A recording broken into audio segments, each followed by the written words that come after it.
Yeah, ladies and gentlemen, boys and girls, welcome into round 10 of the 2021 RaceFactory Gaming National Championship in MX Simulator. It is the Ironman MX Simulator National here in Crawfordsville, Indiana, round 10 of 12 in this series.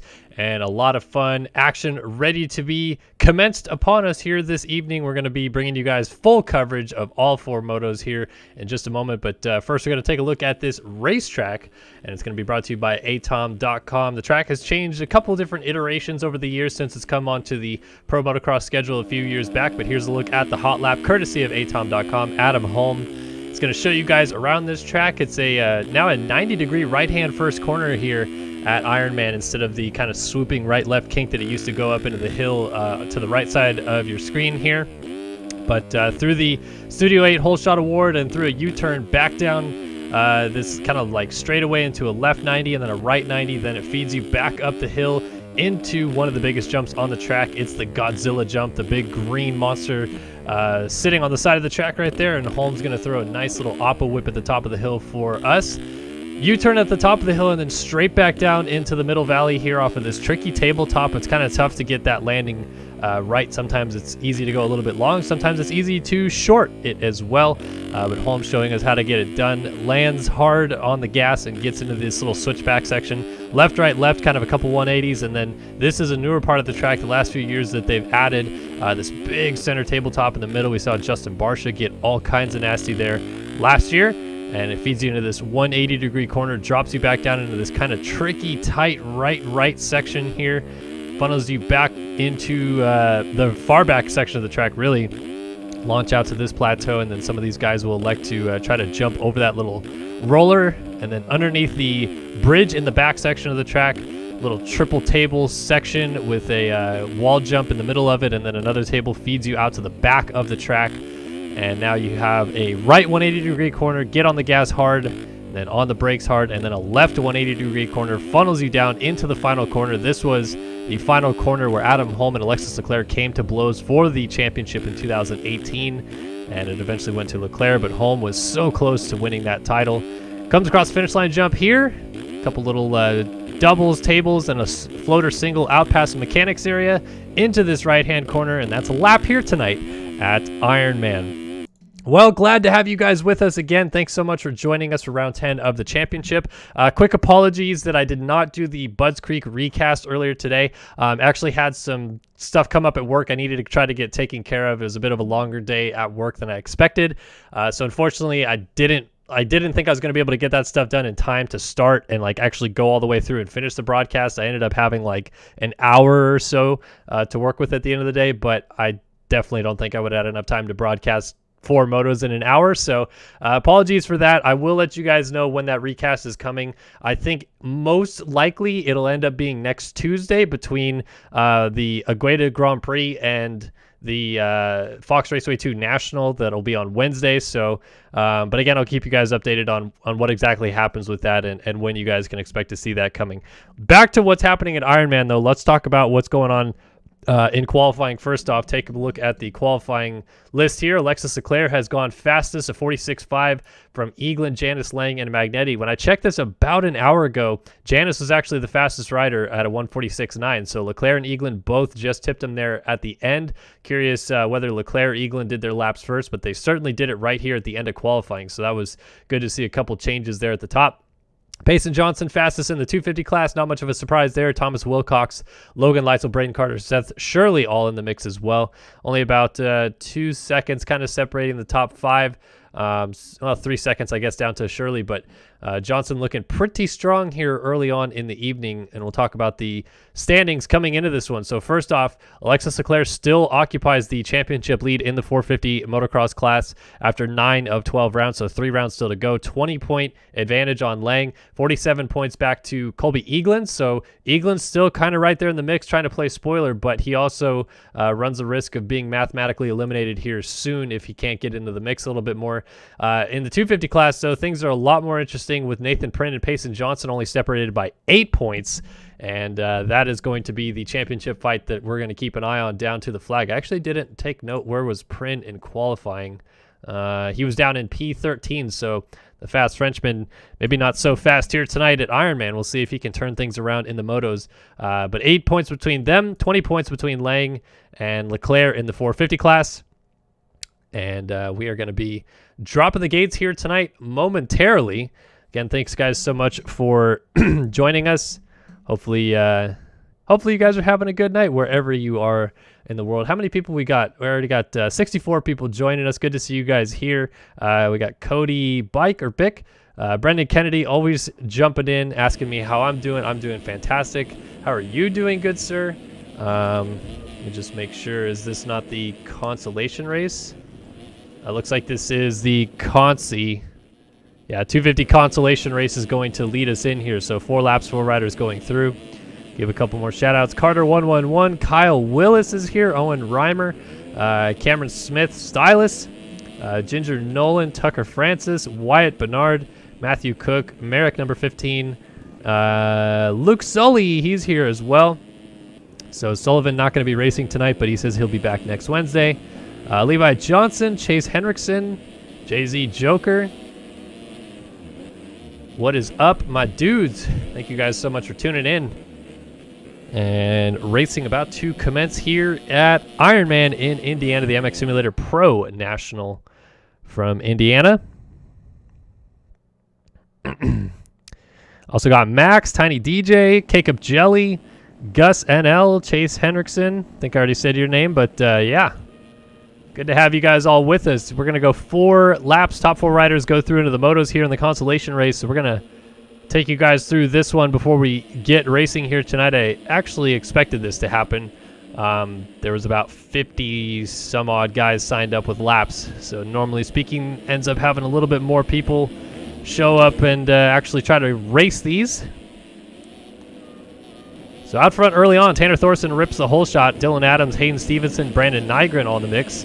And Darius Peterson there as well. We got some familiar faces in here of some guys that definitely know how to get it done. Tanner Thorson, a former winner in Supercross in this game. Brandon Wolf, Seth Harnischfeger, Jake Melton, and Christopher McPherson. Looks like he brings up the tail end of this group. 9 riders going for 4 spots. Try to answer some questions you guys are dropping in chat as this race goes on as well. I'm doing well, Cameron Smith. How are you? Cake of Jelly asks, how's it going? I'm going great right now. Hi, Gus. Gus NL asks to say hi. Chase Henriksen says, what do you think about a beginner in MX Sim? If you're new to the game and you're just picking it up for the first time or first couple weeks into it or something like that, I definitely would recommend not trying to do like Supercross or anything very technical. Even these motocross tracks, I think, are maybe a little bit too much. Try to find, like little local cross tracks. The Fam MX series stuff was always really good for that. But even the stock tracks that come with the game, like Allcrest and Rabbit Hill and X1B Park and all those, they can be good learning tools to just understand the mechanics of the game and when to go fast and when to slow down and stuff like that. So if you're a beginner, don't rush it. This game takes a lot of time. Anybody that's racing this series right now has hundreds of thousands of hours dedicated to this game to even get to this point. So don't think it's going to be an instant success for you where overnight you'll be one of the best riders in the game. It's very tough. So yeah, that is my advice. Boots House on top. Tanner Thorson continues to lead. Nygren has gone to second. Stevenson back to third, and Wolf now into fourth. Had a rider go down. I don't remember who it was. I think Dylan Adams was in the mix. He may have been the one that laid it down there.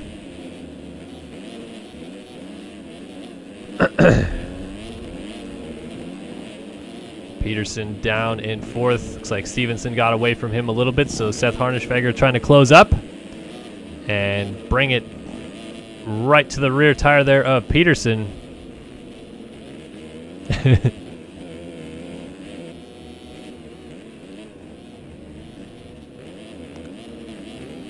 Max says, I missed your Nationals recaps. Yeah, honestly, I said this in some of the streams that we did yesterday, but it's been a very busy summer for me. It's been really actually quite hard to make even the time to produce content.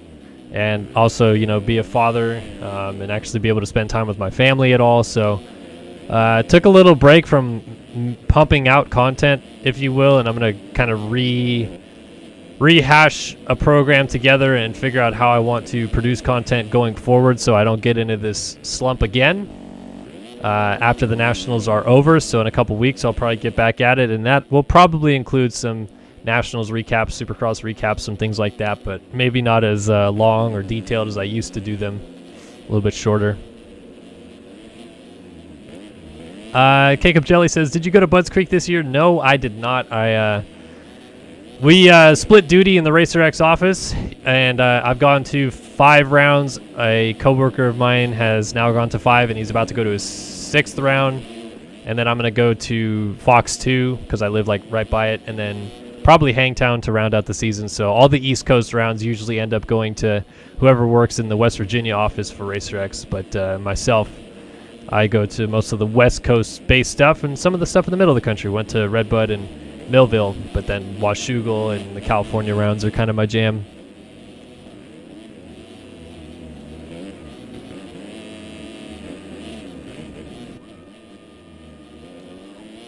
All right, so 2 more laps to go. Got some shuffling going on here. Peterson is still in the final transfer spot, but Jake Melton has now closed up as Harnischfeger went by, and Melton's going to jump right over Peterson.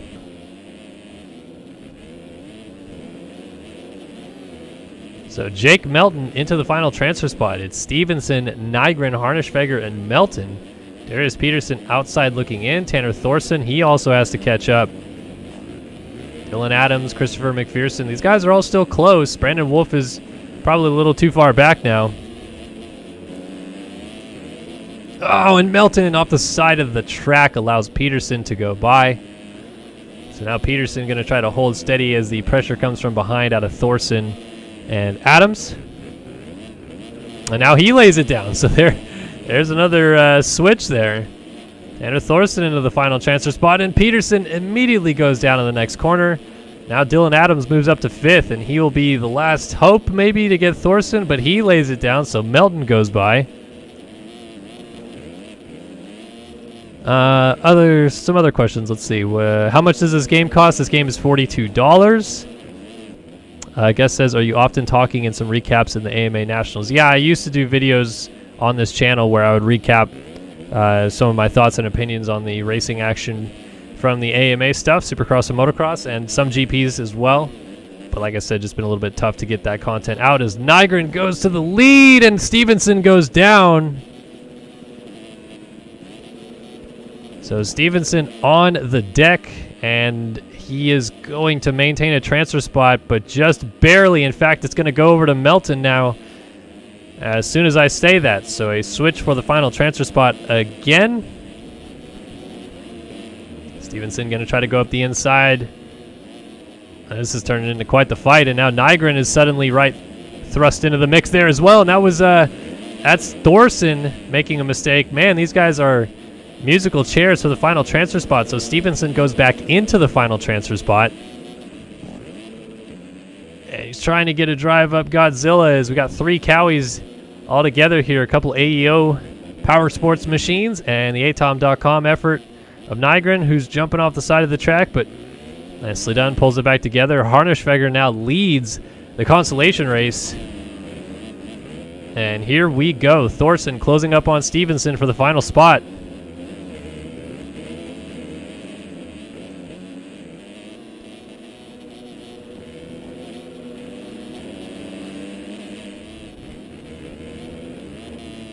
So I think I saw a rider down, but he must have just snuck away. That's Nygren still up the road of these guys. Man, this is going to get close.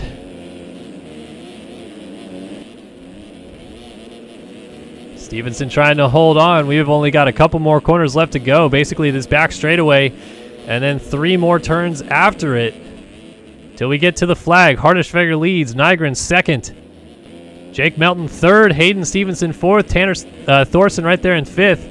And one of these guys is going to go home unhappy not being able to race the motos. Look at that. Around the outside, Thorson goes. He's trying to get a drive into the rollers. Stevenson trying to fight back. He's going to lose the spot, but now he's going to go up the inside into the final corner. And there's a rider down. It's Nygren. Up to the flag they go, and Nygren misses out. It was Harnischfeger from Thorson, Melton, and Stevenson as Nygren misses out on the motos down in the last turn. Ends up 5th in this one. And McPherson makes it official, crossing the line. Stevenson got around Thorson, as did Melton on cuts, but they all still stayed inside the top 4 as Harnischfeger wins the overall. Unbelievable. Wow. All right.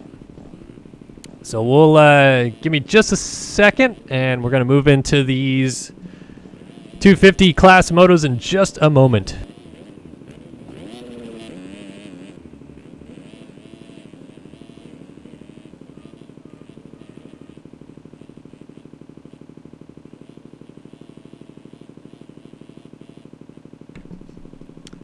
All right, ladies and gentlemen, boys and girls, the consi is done. The motos are coming up. Answer a couple more questions because I saw you guys were balling out in chat a little bit. Jay-Z Joker says, Kellen, thank you for the streams. You've made my day with the streams. My grandma has cancer. Thank you so much. Oh, man. Well, I'm happy that I provide you some entertainment. I'm really sorry to hear about your grandma, and hopefully she's doing all right. And, you know, if there's a chance of recovery, hopefully that's possible, but at the very least, hopefully she's comfortable. Heinzelman says, can we watch anybody but Payson this week? Sick of watching Payson Johnson show every week. We want to see other racers. You got it, old Brent Heinzelman. Gus NL says, Kellen, how old are you, bro? I am 28. Cake Up Jelly, looking for me at Bud's Creek. Stylus. So this is actually live, not a recap. Yes, this is full-blown live happening right now. I am in the server. You can see they're doing all the scripts for it right now, pulling up the motos. So this is full-blown live. Let's see. The Reed 34, who do you think will be the front runners in Supercross in 2022? Kind of all the same guys we've seen over the years. Nobody really key is moving up in the 250 class. Cooper, Jet, J-Mart, all staying down. Hunter, they're all staying down. So the same 450 guys that we have seen the last 5 years, plus now Ferrandis and Cianciarulo and those guys, you know, with Tomac, Roxon, and the rest, Webb, etc. KJ Thompson says, when are we going to get you in the booth IRL? Hopefully someday. That'd be great. Would love to do that. Ethan says, hey, Kellen, guess what? I got MX versus ATV all out today. Hey, that's awesome, dude. Congrats. Hopefully you're enjoying the game. Chase Hendrickson says, Kellen, are you going to do more stuff like what you did with Jeff Walker? I don't know. It's not really my job, actually, to do that. I just recommended that we do something like that to my coworkers so that we kind of highlight Jeff just because he's somebody that, you know, if you don't really like pay attention to the vlogging world of motocross, you wouldn't even know that like he's one of the biggest vloggers out there. So like if you only pay attention to like NBC and watch motocross through NBC and like go to racetracksonline.com, like we didn't talk that much about Jeff Walker, so I wanted to give him some of his props. I would like to do it with more privateers and stuff, but I also know that that's not my job. Like when I'm there on the weekend, I'm supposed to be doing a lot of different stuff than following Jeff Walker around. So maybe next year though. Gabe Jelly says, Kellen, what do you think of Cody Schock's performances? Do you think he can land a spot on a factory team? I think he should be looked at. Next year, it does sound like he's staying with the FXR Chaparral Honda team, but he's going to be paid by Honda. So that's good news there. With the chance of maybe filling in on the factory effort if riders get hurt. So that's awesome for him. But like if I'm a 250 factory team, I don't know why you wouldn't at least give him a look. At the worst, he's going to be like a top 10 guy indoors and out on 250 Supercross and Motocross next year. So I would give it a look, personally speaking. Let's see. Do you think it's better to start racing novice, or if you can qualify, just go to amateur? I mean, it's totally up to you. Novice is a lot sketchier, but maybe you'll learn some more things from it. go on board with Tyler Lang for a lap. We'll do that in the 250 class, or in the 450 class a little bit later, I should say. Let's get the moto name up properly. There we go. And we got the moto timer just ready too. All right, 250 Moto 1 coming up. Thank you guys so much for all the questions. Who do I think will win 450 tonight? Anybody. Could be Leclerc, could be Lang, or could be a host of other guys. Hopefully there's maybe some fresh faces running up front. We got Chim Cham says, hey bro, how life for you at the moment? It is pretty good. I'm quite enjoying my life. I'm having time of my life, really. My day is good. Thank you, Villapoto RV2, for asking. Owen Reimer says, why didn't you stream Budds Creek? Again, if you're just joining us, I was going to do the Budds Creek restream earlier today, but I had work basically got in the way. I just couldn't. I didn't have enough time to do the stream. I thought I would have time. It didn't work out, unfortunately, but I will do it at another date. All right, let's get that moto timer up and ready to go. Nathan Prynne has got the red plates, but Payson Johnson wants to take it away from him. And we're going to find out what happens here at round 10 at Ironman. Let's drop the gate in the 250 class. Land rush. See that Johnson and Prynne are there into the corner together.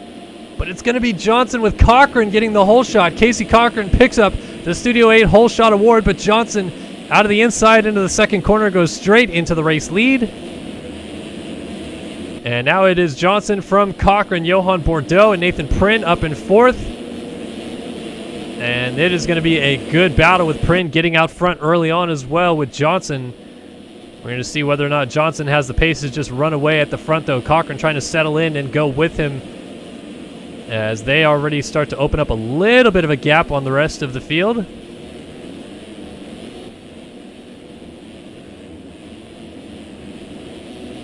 So Johnson, Cochran, and Prynne, top three. Then a host of riders coming through. Talon Zollers, Johan Bordeaux, Lane Wofford, Seth Carr, McLaughlin, Harnischweger out of the Consies up here with Stevenson. And Braden Carter dropping down to race the 250 class here in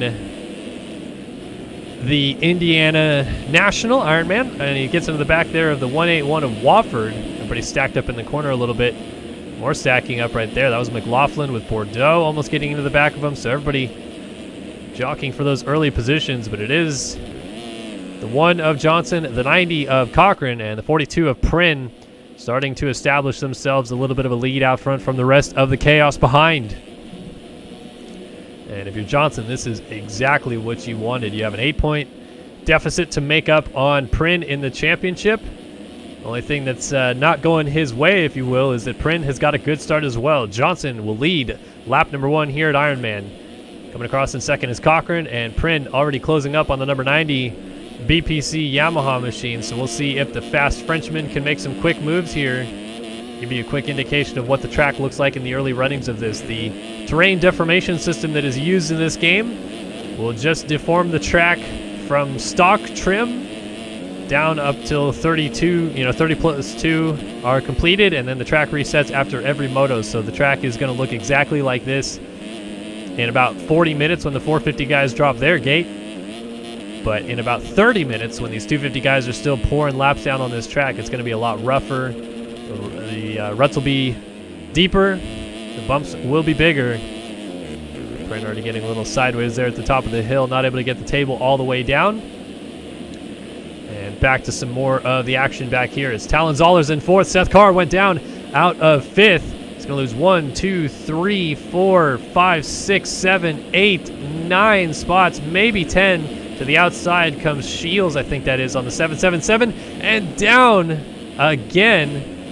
Up on the inside there was Seth Carr. So now he has gone from battling for maybe even fourth right there to outside of the points. And that is how bad it can get if you go down early in the runnings here. Oh, dualies, Chad Paulson alongside Tanner Thorson there. I like that. Oppo dualies going the different direction from each other. Here's Harnischweger with Wickland ahead of him, and that's Shields down in the rollers. So Shields has laid it over and going to regroup, but now behind A couple of these guys, Thorson in there with Paulson, Seth Carr, Irvine, Wilson, and Harnischfeger. So we're back to where we were looking at here. Here's Blake Wickland on the rear end of Ryan Pinkerton on the 395, Cooper Hunt on the 38, who is still right in the thick of the championship hunt for the MX2 world title in the RFGP scene. Not having the national championship he was hoping for. Ryan Swanson up with Hayden Stevenson up here. They are trying to run down Noah McLaughlin. Here's Lane Wofford right behind Thomas Wilcox. Remember, Wilcox, your second fastest qualifier here tonight, and winner of a moto earlier on in the year at Redbud.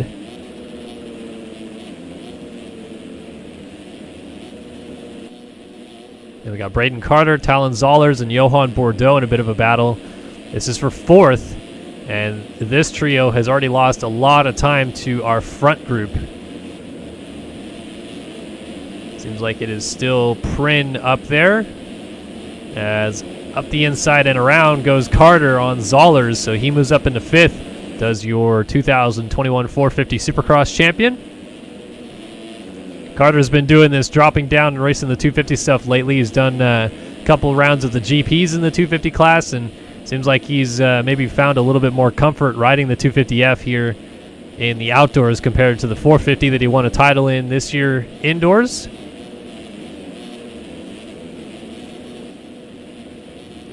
Finds his way up into fifth and is trying to run down Johan Bordeaux. Impact 394.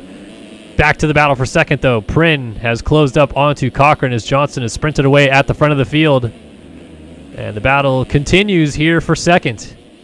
Cochran looking a little bit better this week than we've seen him of late. Starting to maybe feel the flow a little bit late in the outdoor championship. Obviously and unfortunately, he is not actually doing too much of anything with real life riding or training or anything right now. Broke 6 ribs at the Loretta Lynn's Amateur National Championship a couple weeks back, so I think he's still kind of laid up, just trying to get better and be ready to go for when Minios and other things like that comes up in the fall. Right now he is in a heated battle with Prin here for second. Cochran lays it over to Scrub. Get to the corner first, and he will continue to do so, but Prin has certainly clawed that gap down a little bit.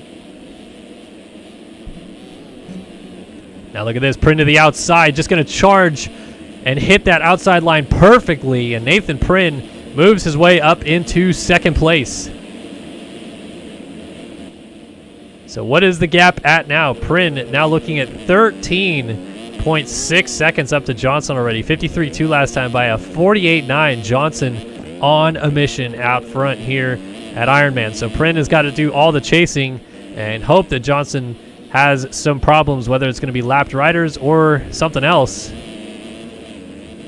Meanwhile, back here in the battle for P4, the Phil's KTM teammates have swapped. We've lost Braden Carter and gained Thomas Wilcox. Not sure what happened to Carter. I still see him in the background there in 7th.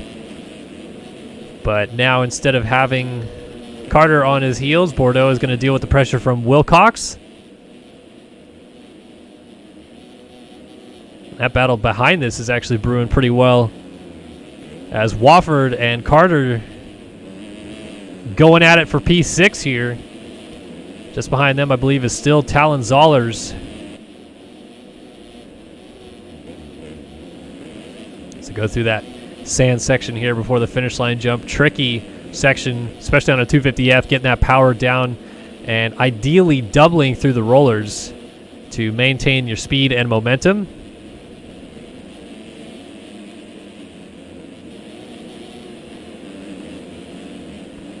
Wofford holding Carter at bay for the time being. Here is Zollers, and Cooper Hunt now starting to move forward a little bit here as he's found his way up inside of the top 10 and onto the rear tire of Zollers.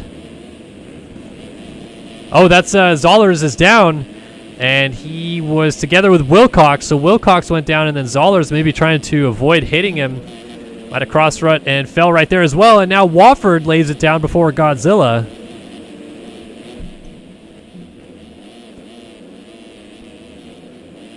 So the positions continuing to swap around here towards the front in what is ultimately a battle for fourth, really, with Bordeaux occupying that spot. They're still trying to reel in Cochran up ahead of them. Cochran is, give or take, another 10 to 15 seconds up the road from Bordeaux, as that's how much the gaps have already spread apart at the front, and we're not even 10 minutes into this moto. Oh, and Bordeaux tucks a front end and goes down, so that's going to allow Carter to go by. See if anybody else makes it through. Yes, Cooper Hunt will also go through, and Wilcox is just going to squeak by as well. So Bordeaux drops from 4th to 8th, but he's going to go back to 7th perhaps. Wilcox made a mistake, and Bordeaux up alongside the number 33 machine. Looks like he is just going to complete that pass, and nicely done. Stays low on that triple exiting the tunnel. Oh, but then immediately goes down on the table. So Wilcox goes around. Wofford has to evade as well. That's Ryan Pinkerton going through. The 441 of Shirley hits a tough block and goes down. And the rest come through. That's Seth Carr, the 113 of Wickland, the 182 of Zollers. Then Bordeaux remounts now behind Zollers, but still ahead of McLaughlin. And this entire pack right here is kind of jockeying for position. You got Seth Shirley with his teammate Daniel Irvine right there behind McLaughlin. And look at this freight train of riders coming over the finish line jump right now. They're kind of spearheaded by Seth Carr and Wickland, but a little bit closer together, it's Zollers, Bordeaux, McLaughlin, Irvine, and Shirley nose to tail.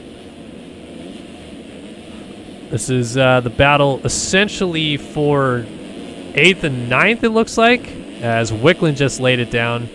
Ryan Swanson, I think, also just got around a rider that was down there before the finish line, or before the start line, I should say, as Alec Horn, who made a mistake. He gets up now behind Maxime Vanderbeek. Devin Davis also finds his way into the mix as well. So there's some good battles going on outside of the, really outside of the top 5. Everybody still seems to be pretty close together up to this battle again. Seth Shirley, Daniel Irvine working on McLaughlin, Talon Zollers. The 182 just ahead of them, and then Bordeaux is now squeaked around Zollers. Zollers goes to the outside to defend on McLaughlin, but that opens the door for a double pass almost there by Shirley. And dualies, almost trileys, going off the big table in the center. Nose to tail, these guys tucking to that far inside rut, and got to be careful not to get into the rear tire and go down, as a kick out there from McLaughlin almost spat him to the deck. And Shirley is trying to get around McLaughlin here as they battled out for 12th, I believe this is, behind Zollers. Meanwhile, Daniel Irvine is snuck back into the fray and is trying to get around Shirley as McLaughlin finally goes down. Irvine has to take evasive maneuvers as Blake Wickland also goes through.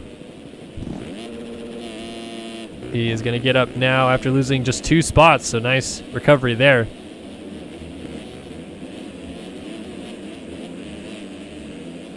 Irvine, Zollers, Shirley, Bordeaux, Seth Carr, Ryan Pinkerton, Lane Wofford, and then up again to Thomas Wilcox, Cooper Hunt, and Braden Carter running in 4th. Casey Cochran still in 3rd, Prin 2nd, and Johnson out front. Lap time check, 49.7, 20-second lead for Payson Johnson, not even halfway through.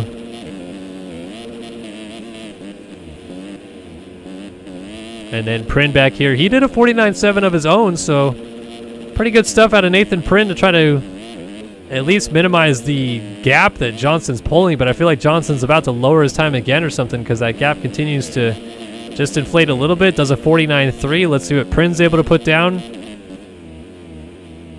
Oh, and now Prin goes down in this tricky U-turn here, 2 corners before the finish line, but he is easily going to get up still in 2nd, as Cochran was a little ways back there.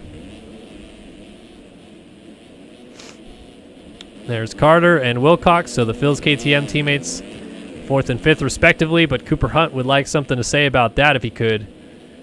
Trying to work his way inside of the top 5.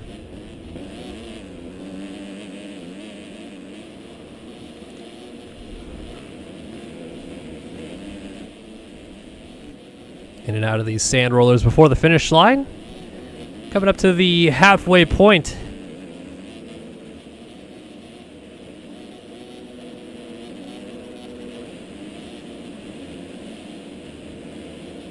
250 moto number 1 here at Ironman. Cooper Hunt gets a little kick out there down by the mechanics area and is losing touch a little bit there with Wilcox. Behind them, Wofford and then Carr.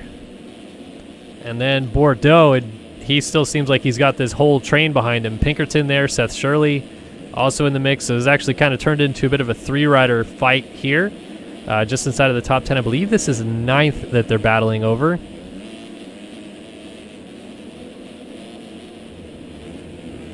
Yeah, Bordeaux in 9th, Pinkerton 10th, and Shirley there on the 441 in 11th. Behind them, Daniel Irvine, Blake Wickland, Talon Zollers, and Tanner Thorson inside the top 15.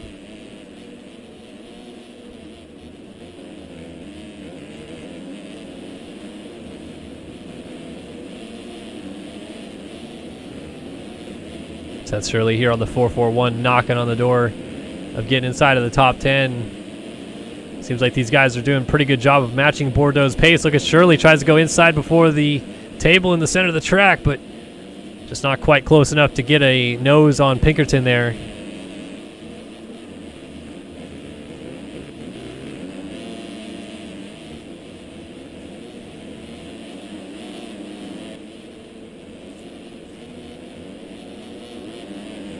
Pinkerton has the rear end step out a little bit coming down. And Shirley is just applying all kinds of pressure. Oh, off the side of the track. Yes, Shirley lands right in front of our camera there. And Bordeaux looks like he just laid it down in the background. So I think these guys must have just went by him to move into 9th and 10th respectively. They're still... Oh, and Pinkerton, now he lays it over. Nice job to not go down right there. That could have been a lot worse. But he saved it and continues on. So Seth Shirley now moves up to 9th, chasing up to Lane Wofford in 8th.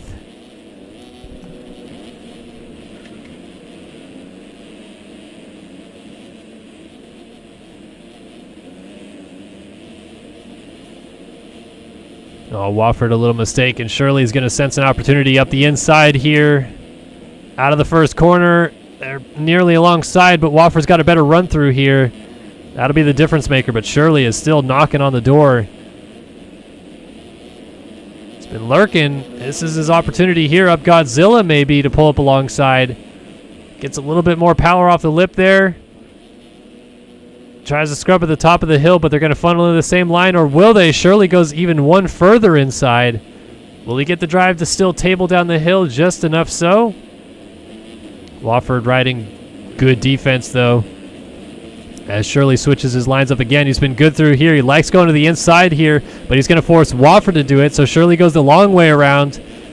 And a nice pass in the end. Doolies over this big table. Man, there's plenty of those to go around tonight.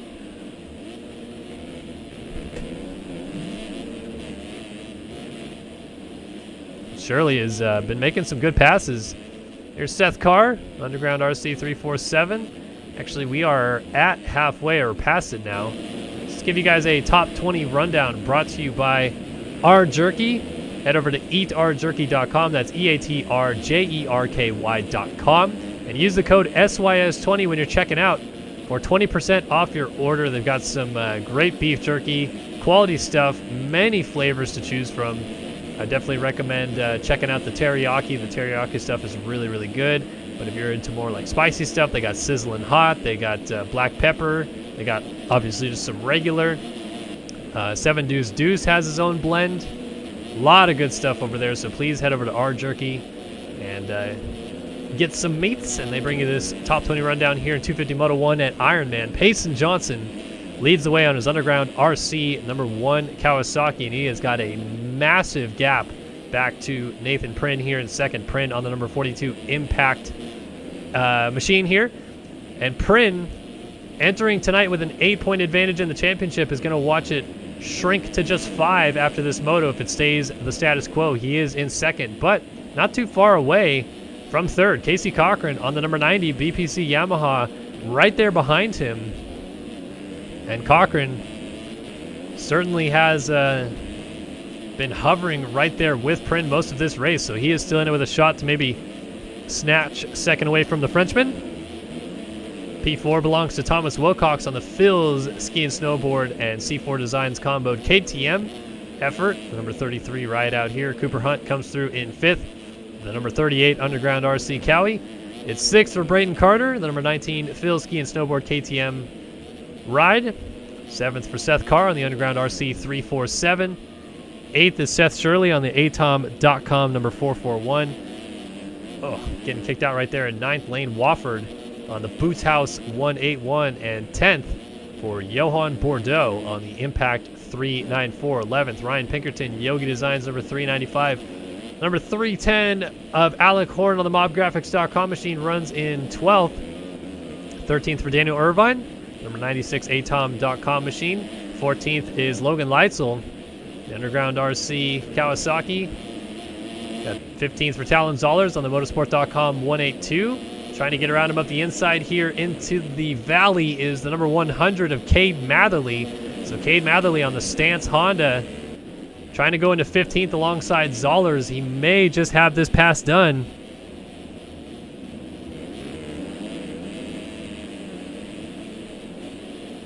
And he will get it done indeed. So, and he's getting lapped as well. That's Johnson on the 1, starting to slice through these guys. Man, not even 20 minutes in the top 15, already starting to get lapped. So Zollers back to 16th. Blake Wickland on the AEO Power Sports 113 runs in 17th. 18th for the Belgian Maxime Vanderbeek on the Impact number 72.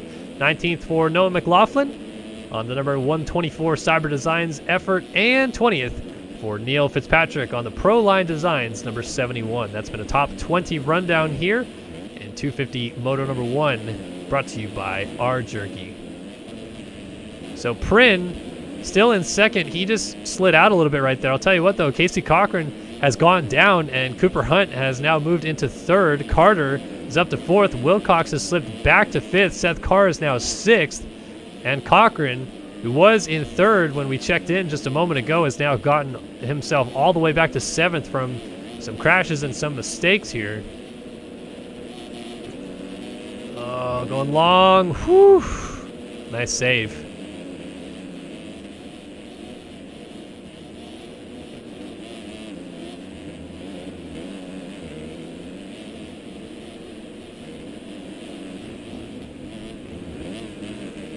So our front group is playing a bit of musical positions. Meanwhile, Payson Johnson, man, he is in another zip code right now. 58.3 second lead, 50.6 last time by. Certainly looks like he has come to Ironman and he means business. He qualified over a second faster than anybody else on this track here tonight in the 250 class. Now trying to maybe win this whole moto by over a minute if he can with the pace that he has been able to put down. What is he lapped up to now? Where are we at with these guys? He just put Daniel Irvine in 14th, a lap down. So it seems almost a foregone conclusion that Johnson's probably going to get into the top 10. But that's incredible. Nathan Prin has nothing for Payson Johnson so far in 250 Moto number 1, and that is a welcome sight for us fans watching this championship battle unfold as Johnson tries to defend his title. And Prin able to sneak the championship lead back away from him after Johnson was forced out for a round at, I believe it was round 5 of the series. And since then, it seems like Johnson's just slowly been chipping away back at Prin. Prin has still won some motos. He's been good through these last couple of rounds, but man, Johnson is just seemingly wicked it up to another level. Still have over 7 minutes and 2 laps still to go. Prin navigates through here in second. Things are starting to tighten up a little bit for third. Carter has got his sights set on Cooper Hunt, down to about, give or take, 2-3-ish seconds or so between them.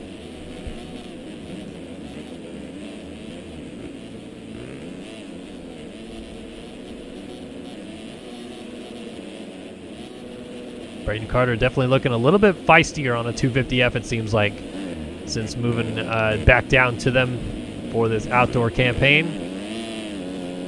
And Cooper Hunt is starting to fall back into his clutches a little bit, although Carter just made a small mistake. Oh, and that was Prin. Nathan Prin just went down out of second. So your championship leader, Prin, hits the deck, and now, currently, as it stands, Prin would only still hold a 1-point advantage in the championship if he stays in 4th place with Johnson winning this. But now Print is going to try to reset a little bit, get back into a zone and go back after Carter. And maybe have a shot to go after Cooper Hunt for second still.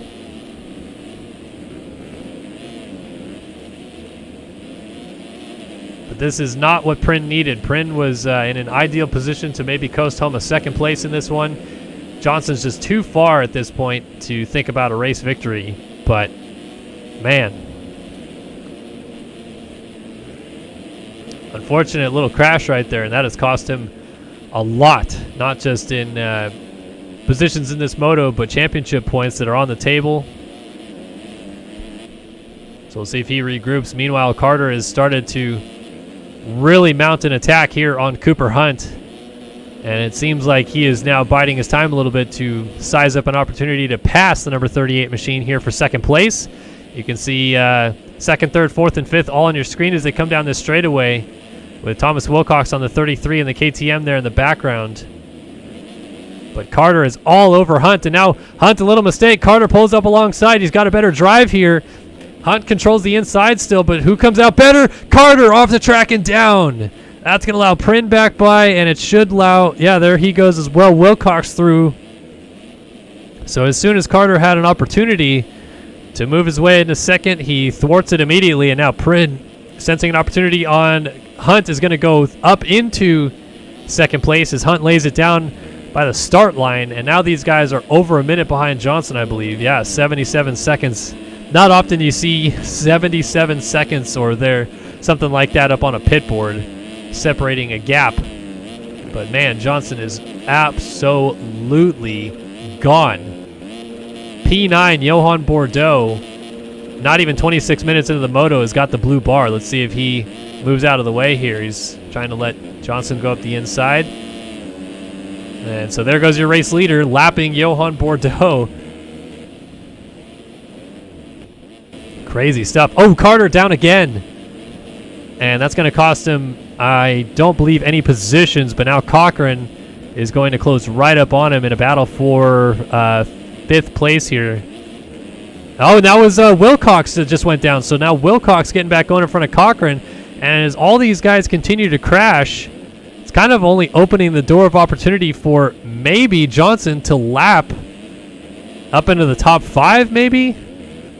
I mean, you look at where second place is on the track. Prin, he's maybe the farthest away, almost too far, I guess, for Johnson at that point. But look, like if we're on board here with Cooper Hunt in third, if you look at the upper right-hand corner of your screen, Johnson, the green dot on the map there, the red arrow is Cooper Hunt, who we're on board with. Hunt is, I mean, basically this back straightaways distance ahead of Johnson right now. So that's pretty remarkable to see how much Johnson has done in terms of going through the pack, and he just has now lapped P8 as well. So Seth Shirley in 7th, going to be getting the blue bar before long. It's kind of crazy to think about. Meanwhile, teammates now battling it out for 4th place here, Carter and Wilcox. And oh, Prin was down again. So Hunt back into 2nd, Prin back to 3rd, Carter 4th, and Wilcox now 5th. And Cochran right there in 6th. These guys are all nose to tail in essentially a elongated battle for 2nd place here. And talking about what Johnson's doing out front, I mean, that only plays into it. He's got a minute-and-a-half lead on Cooper Hunt now, who we look here on the screen and we're watching. And you see back behind these guys are 90, 97 seconds off the lead. Seth Shirley is about to go a lap down. He's only 10 seconds behind Cochran, who's at the back of this group, as Prin goes up the inside to pass Cooper Hunt, but then blows the corner and goes down. So Hunt goes back into 2nd. Carter now to 3rd. Wilcox there in 4th. Carter's trying to get 2nd away from Hunt. Side by side up the table. Oh, dualies, and Carter with an oppo whip as well. Up to the corner here. Carter blows the rut. He almost goes down. Hunt gets into him and does go down. And now Wilcox up into 2nd place. Still have a minute and a half on the clock here. As Carter swaps out, Prin's trying to go by around the outside, threading the needle there. Woo! Nathan Prin upside down. How did he pull that back?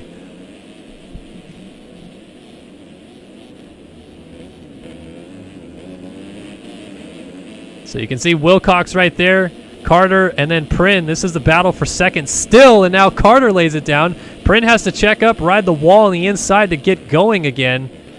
And let's just give you guys an indication. So there's Prin, there's Carter, there is Hunt going through in 5th, there is Cochran in 6th, that's Seth Shirley there in 7th, and then your race leader, Payson Johnson, coming through behind these guys. So he's trying to lap them, but they're also right in front of him. I mean, like he's lapping. He might lap the whole field. Remarkable stuff. Where is second place right now? So Wilcox here, I mean, basically just 2 corners ahead now of Johnson. And these guys, because they're battling each other, there is still the opportunity for some crashing to commence as now Prin jumps off the track. He's trying to get back on, missing some timing gates. Hopefully that doesn't cost him. That does cost him. Nathan Prin doesn't realize he's missed too many timing gates. He's got to go back down and reset. This is certainly going to put him a lap down to Johnson, who goes up the hill the other direction right there. Prin launching down the flat goes down. And now 7th place for Nathan Prin. He is falling apart here. He missed too many timing gates in a row, and he's got to go reset here. Let's see if he figures it out. I think this jump right here will get it done for him. Although, man, he didn't go back maybe far enough. Okay, he did. Just enough to reset there. Bordeaux went by. Here is Shirley with Cochran. And there's Johnson outside off the track lapping Seth Shirley, who is in 6th place right here. Johnson trying to put Shirley a lap down. Shirley doesn't want to lose too much ground. But now Cochran in 5th is the next rider. Kind of a sitting duck ahead of Johnson. 2-lap board about to come next time by for these guys, but if these guys don't get lapped, it's actually 3 to go. Oh, and now Wilcox goes down out of 2nd. So that is Carter going back by into 2nd. There is Hunt going by for 3rd. There's Wilcox, and then Cochran with Johnson right behind him, trying to put him a lap down.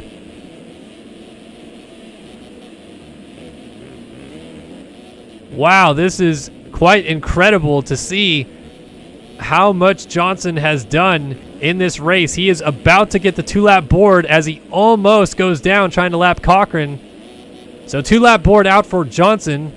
Technically, anybody still right ahead of him is actually looking at 3 to go, but if they get lapped, obviously they only have 2 left to do as well.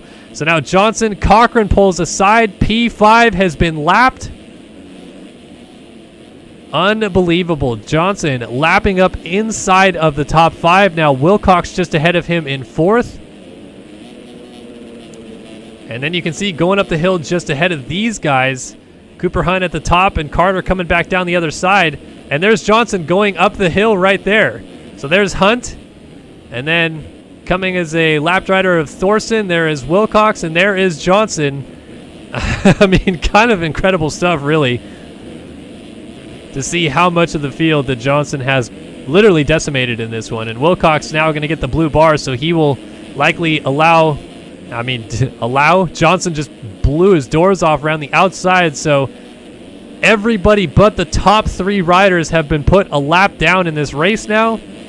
And Johnson going to get the white flag this time by as he's trying to lap Tanner Thorson there on the 410.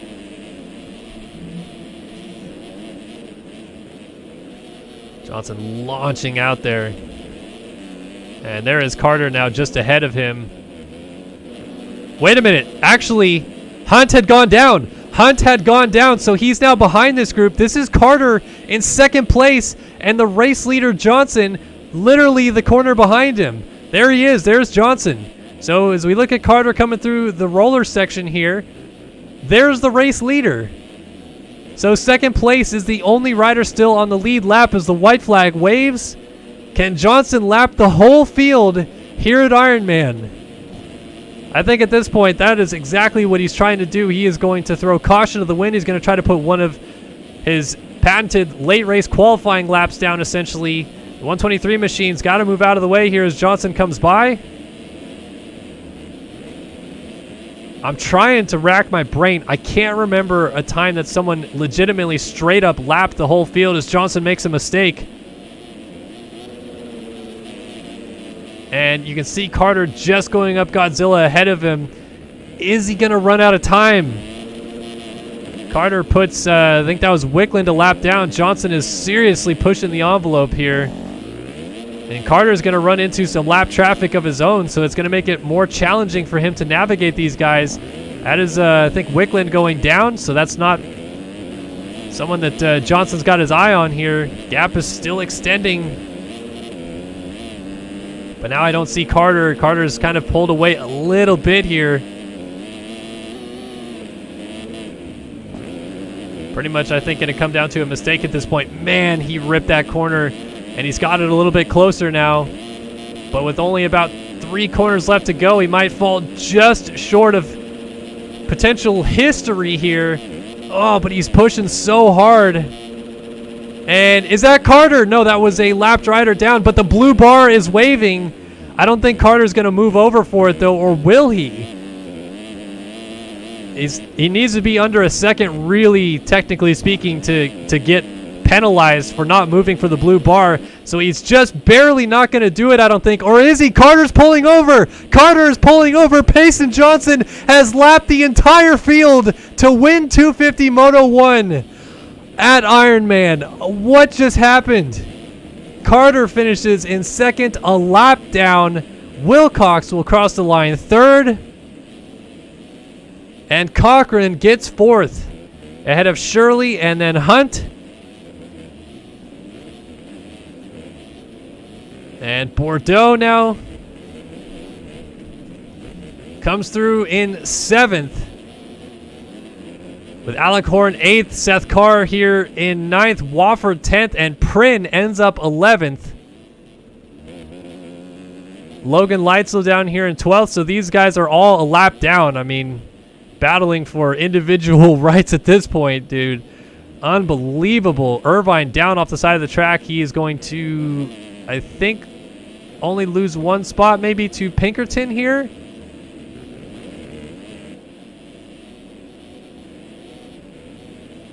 Actually, he will hold off Pinkerton. So Irvine and then Pinkerton in 14th. Blake Wickland comes through in 15th. 16th right there is McLaughlin. 17th for Matherly. 18th for Fitzpatrick. 19th going to be Maxime Vanderbeek. And 20th will be Chris Post. Wow, I cannot believe what I just witnessed right there as Payson Johnson laps the whole field. Literally, he is the only person that completed 19 laps in this race. In the end, it was 113.1 seconds, also known as a minute and 53 seconds, the official gap at the flag. Incredible. So cuts are now in. Let's see if it changed anything inside of the points. Looks like Matherly got around McLaughlin for 16th, but that was it. Payson Johnson, literally on X Games mode out here, laps the whole field, and on top of that, with Prynne's 11th, has reassumed the championship lead, provisionally speaking. Prynne can obviously still run the red plates in the second moto because he was the championship leader entering today. But Johnson has now reassumed it by how much? Let's see. 11 points would net him 10 points, or 11th place, excuse me, nets him 10 points. So 15 points gained for Johnson, now has a 7-point lead in the championship. And wow, chat, you guys reacting to that. Everybody is mind blown by that. I'm mind blown by that. Payson Johnson laps the whole field. And seeing you guys in chat react to it, that is pretty funny. A lot of no ways, bro. Oh my God. Wellesley says he on X Games mode. I love it. Yeah, time gap 1 minute and 53 seconds officially there at the flag. Payson Carmichael, you mean? Yeah, pretty much. Whew. Crazy. I don't think I've ever seen it. I really can't remember a time. There's been some dominating wins. Leclerc, over his 4 titles that he's won in the 450 class, has definitely lapped inside of the top 5 a couple times. I don't know if he's ever lapped the whole field, though. Man. Crazy stuff.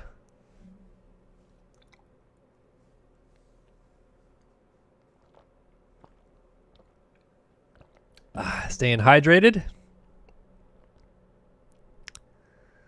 Braden Carter also in the chat room. Did he comment about this after it had happened? He was the rider that allowed Johnson to do it. And yeah, Carter just says he didn't mind the erode. Devin Davis says the erode was atrocious.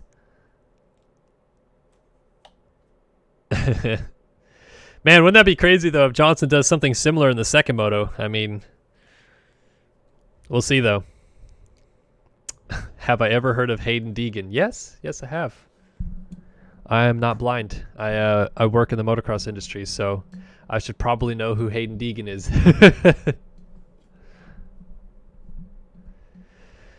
Whew. All right. 450 Moto 1 coming up next, so the big dogs ready to eat.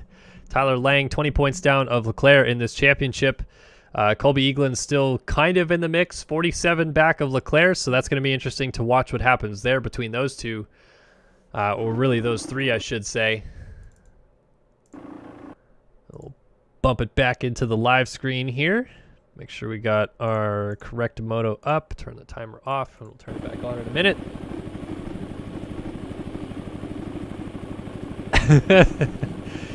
Oh, man. Camera Money says, can you get banned for key sharing with God? I don't know. Good question. That was insane. Mason Johnson laps the whole field in MX Simulator.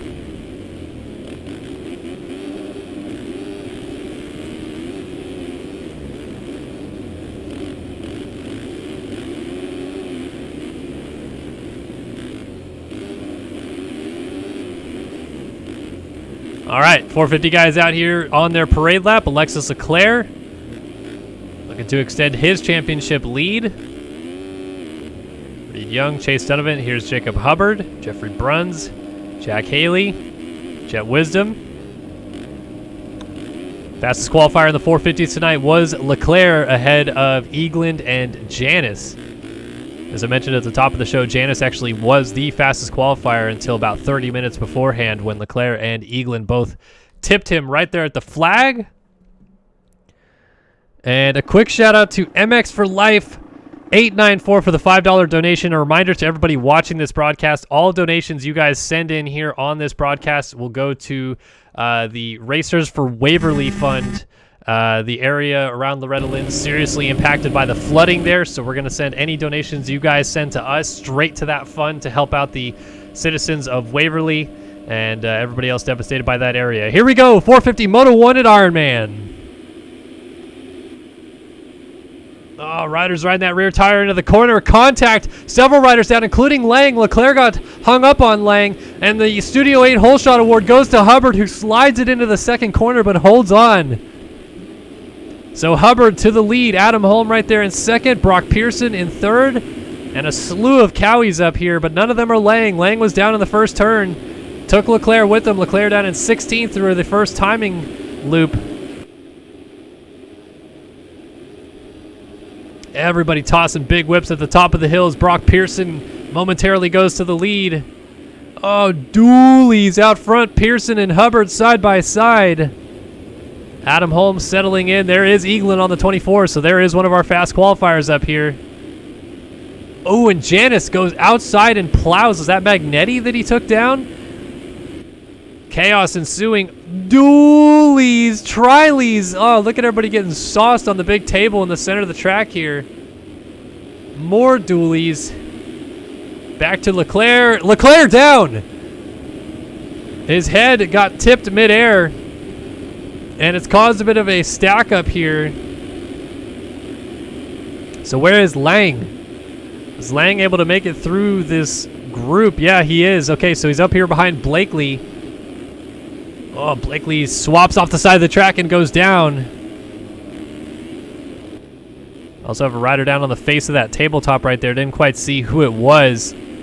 As everybody is jockeying for positions. And new leader, Colby Eagland, rocking the 2003 James Stewart Special Edition Fox gear with the pink and zebra print leads lap number 1 here at Ironman. Adam Holm follows him through in second. Brock Pearson slipped to third. Daniel Mills fourth. Lawson Dye in fifth. Jacob Hubbard in sixth. Cohenauer seventh. Lang already up to eighth. Rakovsky in ninth. And Wisdom rounds out the top 10. So Magnetti, who had gotten plowed by Janis, I think it was, still ends up in a pretty good spot here. Dylan Smith, Rockefeller back here. And now Janis gets tied up with Donovan, who was going down.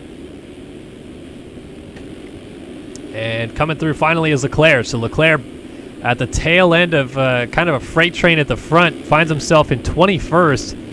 And actually he's kind of in the middle of this big crowd of riders. Everybody's still pretty close together. He's going to go up into a points paying position there as Ryder was down.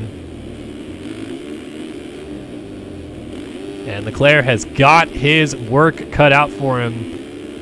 Unfortunately, everybody still seems pretty stacked together here, so if he's able to methodically work through these guys, he has the ability to make some quick work as he goes around the outside of Wisdom, I think it was there. And then I think that was Blakely.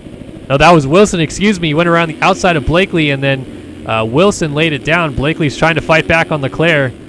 These guys are battling way back. Lawson Dye goes down. Jack Haley getting back onto the track from a crash. So Leclerc's already made up 4 or 5 spots since we checked in on him.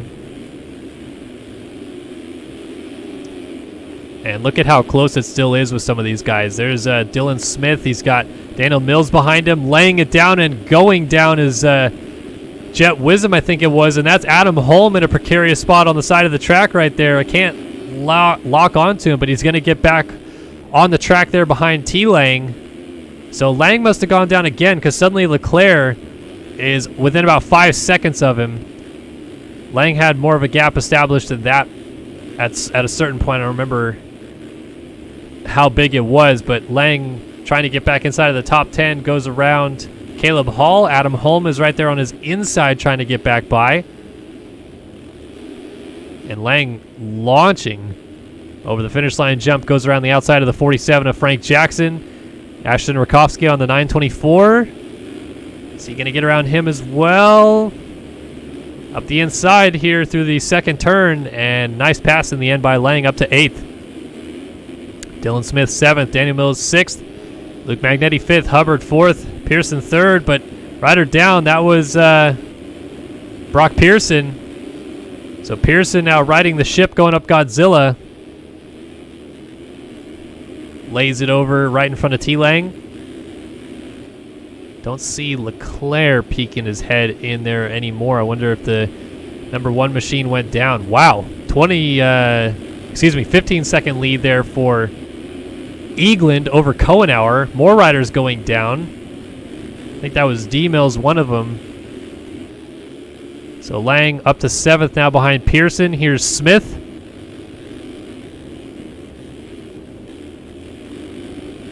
And now Cohenauer goes down out of 2nd, so more mistakes being made. And, Leclerc is in that mix, so Leclerc is back here right behind Caleb Hall and Cohenauer on the 20. Caleb Hall launching up to get up the inside of Cohenauer to go by him. Leclerc trying to pull up alongside Cohenauer on the right side of the track down through this tricky back section. Might have a pass made, though, on Cohenauer coming into this corner. The 20, bit of a sitting duck, but let's see if Leclerc can actually make it work. He does. Cohenauer blows the rut trying to defend. Now Leclerc to the outside of Caleb Hall into the sand rollers. He is also, I think, going to make this pass stick as well. Shuts the door on Hall, so Leclerc making good progress. Dylan Smith now behind Tyler Lang, but ahead of Pearson. And then Holm at the tail end of this group with Leclerc peeking his nose into the frame as well. So, reset it for just a second here. 6 minutes into this 30-minute plus 2-lap race. Colby Eagland, second fastest in qualifying earlier on today, has made his way to the front, and a sizable margin has been established. The Underground RC number 24 machine trying to look like his younger teammate there, Payson Johnson, and pull away from the field in emphatic fashion. Luke Magnetti, though, here runs in second, with Hubbard third, Lang fourth, Smith fifth, Pearson 6th, Holmes 7th, and Leclerc up to 8th. Go on board with the Frenchman because he's going to try to make quick work of this group. Goes around Holmes for 7th.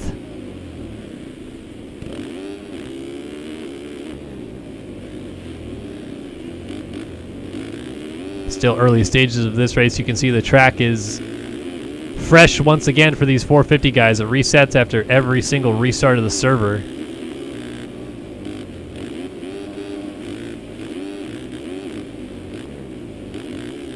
Ooh, Dooley's tossed in front of Leclerc here.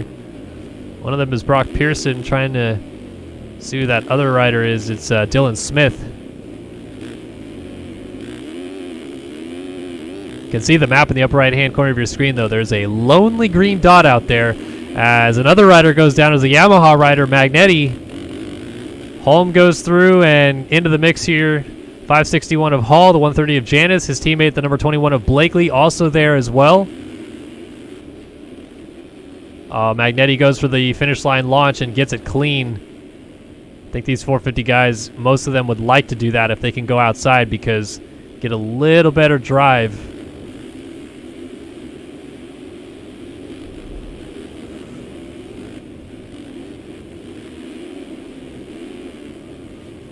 So Leclerc has already gotten around Dylan Smith, now working on Brock Pearson. And all the while trying to keep tabs on Lang. Remember, Lang is 20 points down of Leclerc entering this race. As it stands, with Leclerc now going up to 4th, Lang would only gain 2 points back, which is pretty alarming when you factor in that Leclerc was down early and pretty far behind Lang in terms of positions. Now they're up to 3rd and 4th respectively, I should say. Lang 3rd, Leclerc 4th. Lang right on Hubbard here for 2nd, though.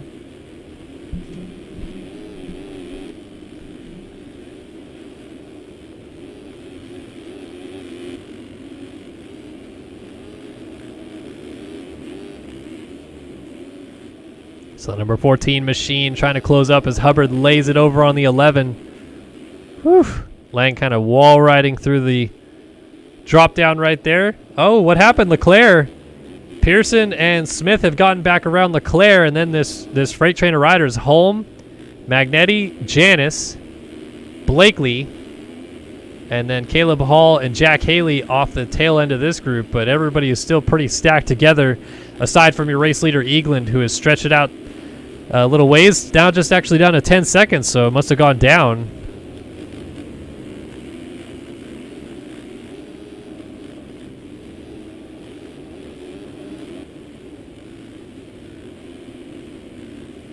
And Leclerc already back around Dylan Smith.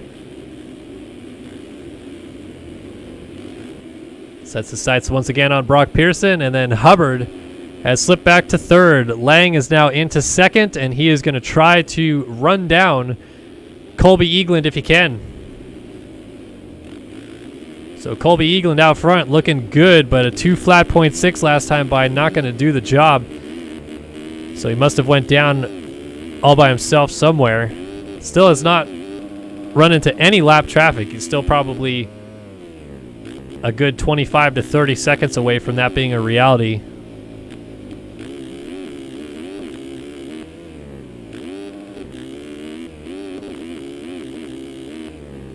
Kind of interested to see more of these 450 guys aren't trying to triple double right here. I thought more guys would have like figured that out or something, but maybe they're just playing it safe.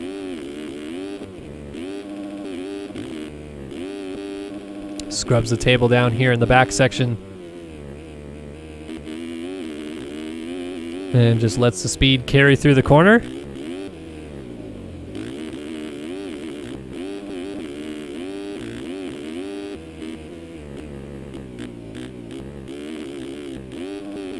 So it puts down a 149.3, but 48.5 out of Lang.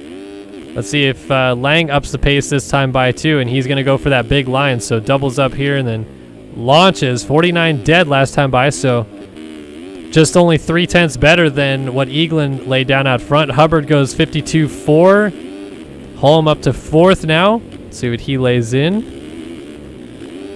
53 dead. Janis trying to go over top of Holm. Oh, that was risky.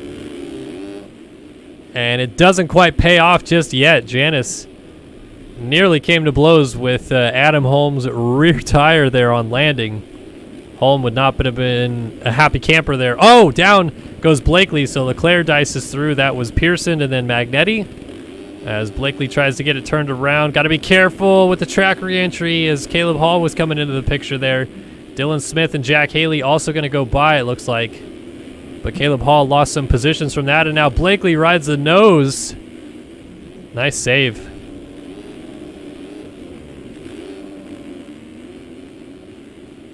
You can see Hall, though, right there behind Blakely as they go up Godzilla.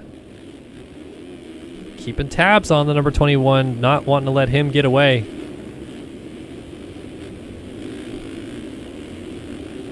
Back to this battle, Holm, Janice, Leclerc.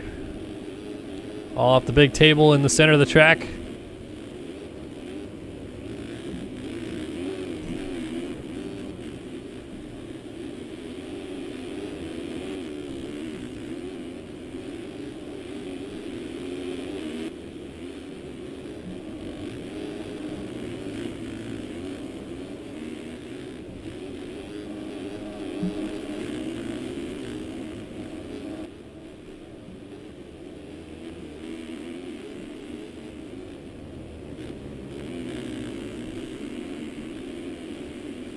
Close battle between Holm, Janice, and Leclerc here.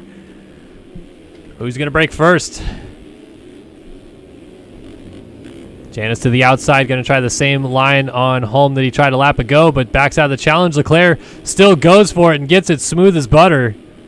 And that is going to allow him to close right back up onto the rear tire of Janice. Very tight-knit battle here for fourth place, I believe this is.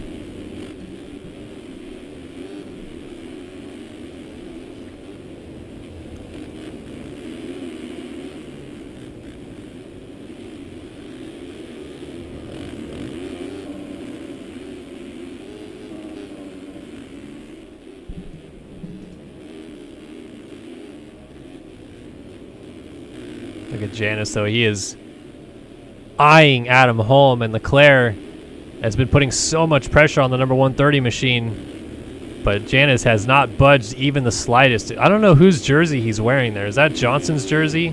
Yeah, Payson Johnson's number 1 jersey, so maybe paying tribute there to his teammate who just lapped the whole field in the 250 class.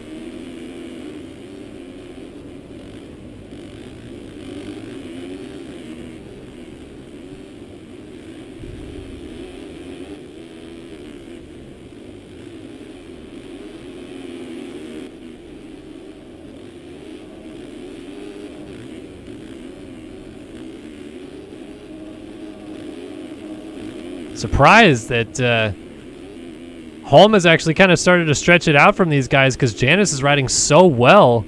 It's not that much of a stretch out, but now as soon as I say that, Janice goes down. So Leclerc goes through. There goes Pearson. Here comes Magnetti. Let's see if he's going to make the pass as well. Janice is just getting going. And indeed, Magnetti will close the door on Janice to go through. So just as I give him some props, he lays it down. And now Holm and Leclerc can continue on as they try to close up on Hubbard. Here is Lang in second, though, and Eagland out front. The gap has closed quite a bit. 148.9 last time by for Lang, down to 3.7 seconds, a 51.1 out of Eagland. I mean, right there, 2.2 seconds gain that last lap alone. Let's stick on board Lang here for a moment and see what happens. 4 seconds. Let's give you guys a top 20 rundown real quick. This one brought to you by atom.com. Head over to atom.com, ayetom.com, and check out Adam Holmes' music line, all the stuff that he's releasing over there. He's got a whole merch line if you guys want to support his career. Adam's been a great member of the community here for years, and we're very thankful that he's come on board at the broadcast this year to help us out with some laps. But check out atom.com today. And they bring you this top 20 rundown. Colby Eagland leads here in 450 Moto number 1 at Ironman on the Underground RC number 24 machine. Second place, his teammate Tyler Lang on the number 14. Jacob Hubbard sits third on the Phil Ski and Snowboard KTM, the number 11. Fourth for the defending and 4-time national champion Alexis Leclerc on his number 1 Rockstar Energy Husqvarna Factory Racing. Adam Holm on that atom.com number 17 machine runs 5th. It's 6th for Brock Pearson on the number 194. 7th for Luke Magnetti, the number 30 BPC Yamaha. 8th for Matthias Janis on the number 130 Underground RC Cowie. 9th is Jack Haley on the number 2 Jack Daniels Racing ride. 10th is Chase Blakely, the BPC number 21 machine. 11th for Braden Castellaneta on the number 63 Underground RC ride. 12th for Dylan Smith, Jack Daniels Racing number 732 Husqvarna. 13th for Caleb Hall on the 561 Underground RC Cowie. Is this 14th now? Jeremy Cohenauer on the MB Films number 20. And 15th, Daniel Mills on the Jack Daniels Racing number 15. 16th for Kyle Carpenter, K-Carp on the Tiger Designs number 39. 17th for Jeffrey Bruns on the 333 atom.com Cowie. 18th for Ashton Rakowski on the BC Racing 924. 19th for Robert Wilson on the BPC number 62. And 20th is Reed Young, but he just went down, and that is going to allow Zach Fisher to go by on the Underground RC number 161. He's got Caden Speck right behind him, Brett Thomas, Chase Donovan, all these guys going for this final points-paying position. But that has been a top 20 rundown brought to you by atom.com. As Caden Speck says, see you later, alligator, to the 161 there, and moves his way into 20th. Brett Thomas trying to fight back, gets the door shut on him by Speck, but a rider was down. It was Rakowski, so it becomes a battle for 19th. Speck gets the big line clean. Donovan gets it as well. He's going to go up to 20th. Robert Wilson, Jeffrey Bruns. Let's go through the field. Cohenauer was down.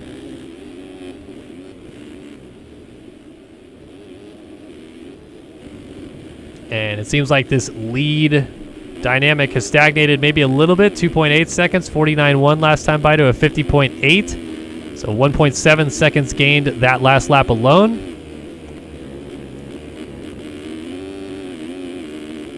Down to 1.5 seconds. This is going to get a bit feisty for the lead before long, and this is critical for Lang as he continues to try to claw points away from Leclerc. Man, if he could win this moto and Leclerc maybe finishes off the podium, you're looking at minimum 7 points right there that Lang gains back. All the more critical down the stretch of this championship. But of course, Eagland, who leads this race right now, entered the race tonight third in the standings. He was 47 down of Leclerc. But as it runs for him right now, he would gain 7 points on the Frenchman, only be 40 back with 5 motos still to run. It's a pretty far shot, but not completely mathematically impossible just yet. So a lot to play for both of these guys trying to win this moto. Ooh, riders down, and Eagland gets collected with them. Didn't quite see who he had clipped right there, but Eagland ends up a little sideways, and it may have been fortunate too, because Lang might have been jumping onto his head with how much air Lang caught off of that roller. So the number 14 machine goes to the lead here at Ironman, and with 10 minutes and 2 laps still to go, it is not a foregone conclusion. He is going to pull away with this one and stamp his victory. Still got a lot of racing left.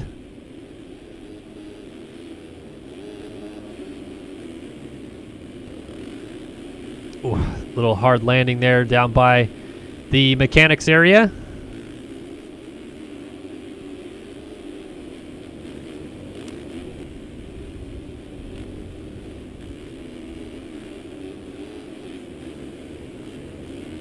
So it's now Lang from Eagland, and Leclerc has gotten his way up into third.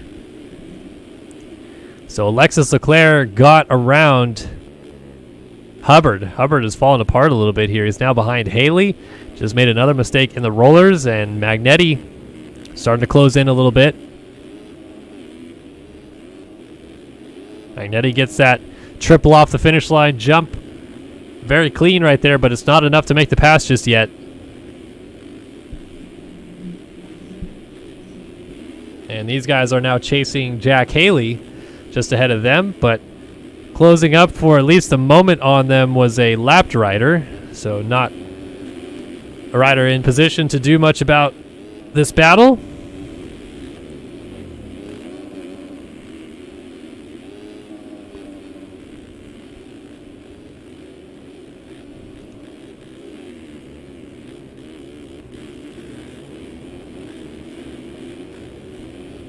Jumping off the top of the hill, Hubbard still dealing with that pressure from behind with Magnetti, but he's trying to run down Jack Haley as well. Then you got Janice just a little further up the road. Adam Holm comes out of the corner ahead of him. Then Leclerc pretty much all by himself in third. Actually, I'm going to get a lap time check here for Leclerc because I want to see if he's eating into the leaders at all. 20 seconds down. Unless Eaglin makes some dramatic mistakes, this is going to be tough for Leclerc to pull all this time back in this last 10 or so minutes of this moto. But we'll get a lap time check and see what we're looking at here. So Leclerc over the flag, 49.5. Pretty close to his best lap of the race he's ran so far of 48.9. But a 52.5 out of Eagland, I mean, right there, that was 3 seconds gained that last lap alone, a 51.7 out of Lang. So these guys, since swapping the positions, may have dropped their pace back a little bit. Got to be wary because Leclerc always seems to sneak up on these guys when they least expect.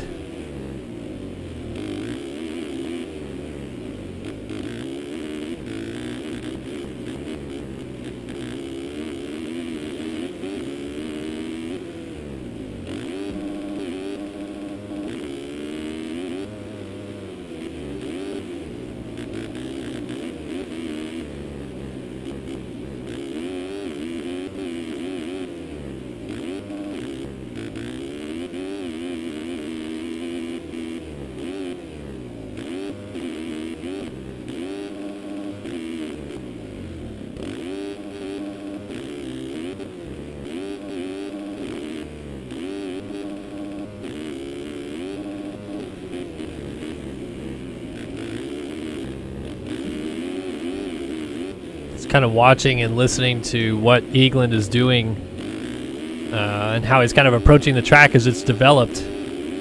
Now, as we're later into the moto, the braking bumps and the ruts are a little bit bigger and gnarlier to deal with. A 51.4, 50.0 for Lang up the road, but he just made a small mistake right there.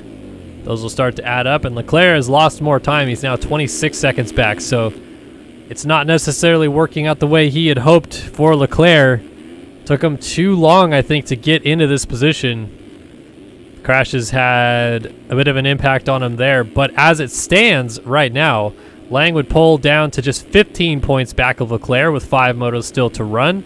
Eagland would only gain 2 points on him, so from 47 down to 45. But obviously, if Leclerc is more than 50 points ahead of Eagland after next week's race at Fox Raceway, then he is going to be sitting quite pretty there in a situation where he can at least eliminate Eagland from contention. But Lang has been kind of the pest all year long. The reigning MX2 world champion that has moved up to the 450 class this year. Supercross went well, but he just could not make it work. Never did get a race victory. Finished second so many times. Was in the thick of the title hunt until deep in the season. But eventually, obviously, we know Carter went on to win the title. Now, moving into the outdoors, though, Lang has found a new vibe on this 450 when it comes to the motocross landscape, and it has worked out quite well for him. Not well enough to manage the championship lead away from Leclerc just yet, but with a ride like this, he will close it up a little bit and just keep chipping away. Just has to chip those points away.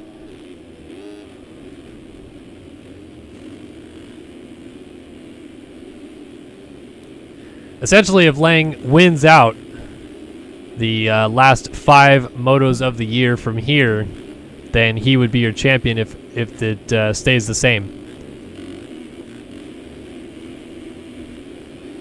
But Eagland would need to maintain second place here, which it looks like he is going to do quite easily, with Leclerc still about 25 seconds back of him.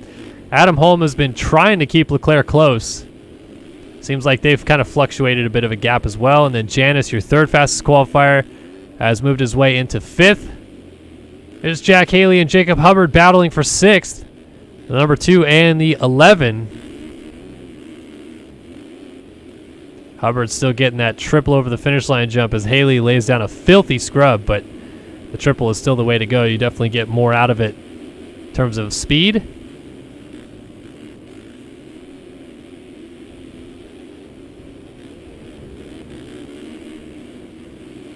So Hubbard has got back around Haley for the time being, but it seems like the number 2 machine doesn't want to let him go. Oh, a mistake right there for Haley. Cost him some time. And Hubbard able to sneak a little bit further away. Magnetti is lurking in the shadows, trying to pounce on any opportunities that present themselves for him. And then you got Blakely here running in 9th, I believe this is, with Castaneda rounding out the top 10. Well, actually, side by side with Brock Pearson, I should say. So Pearson moves back into 10th for the time being, kind of blows that rut there. Another big whip off the top of the hill. And we're getting down to the nitty-gritty of this one, so start tangoing a little bit. Make these passes stick if you can. Pearson is still dealing with Castaneda. 63 machine being feisty.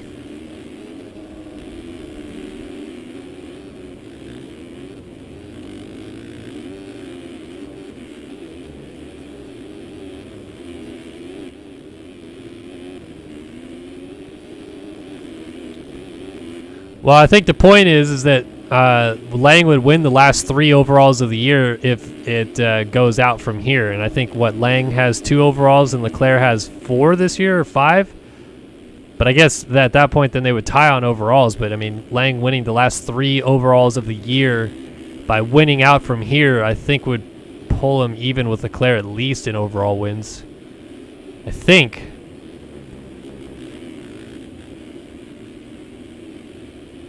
Hubbard gonna lose this position back to Haley after a little mistake, or will he? Haley's not got it done just yet, and Hubbard around the outside holds it on, and then Hubbard goes off the track. So that's gonna allow Haley through for good. And then Haley goes down right after I say that. So Haley goes down, and Magnetti goes by. Jet Wisdom unlapping himself from Haley.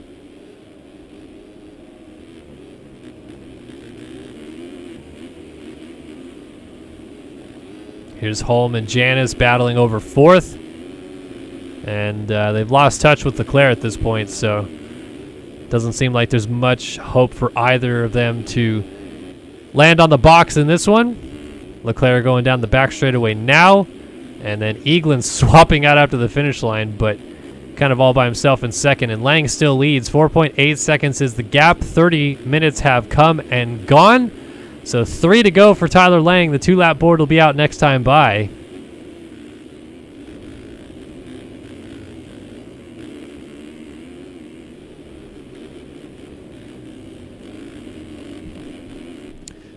Okay, perfect. Thank you for the clarification. Leclerc actually has 6 overall wins. I thought he only had 5.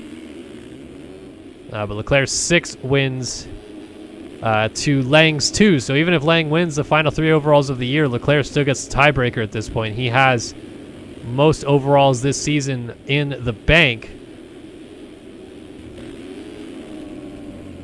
So Leclerc finishing 3rd in this moto sets up the math as such that if the last 5 motos after this returns a Lang victory with Leclerc finishing 2nd every single time, they would tie on points at the end of the year, which would be incredible.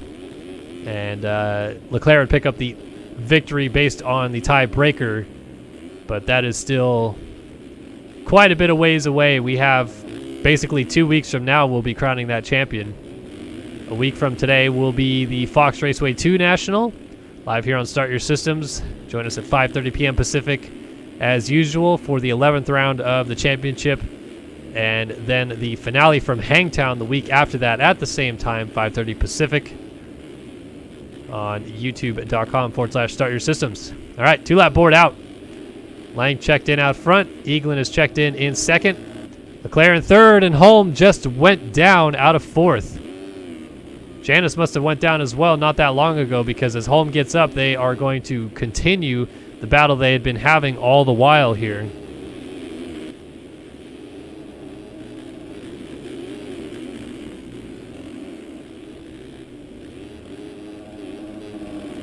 Down this back straightaway, Janice trying to pull up alongside the right side of the track. Not quite there just yet. Oh, Holm down. Rear end kicked out of the rut. Not often you see rear end exit of the rut, but now Hubbard goes by as well. And Magnetti is just not going to get there as Jack Haley also sneaks into the frame on the number 2.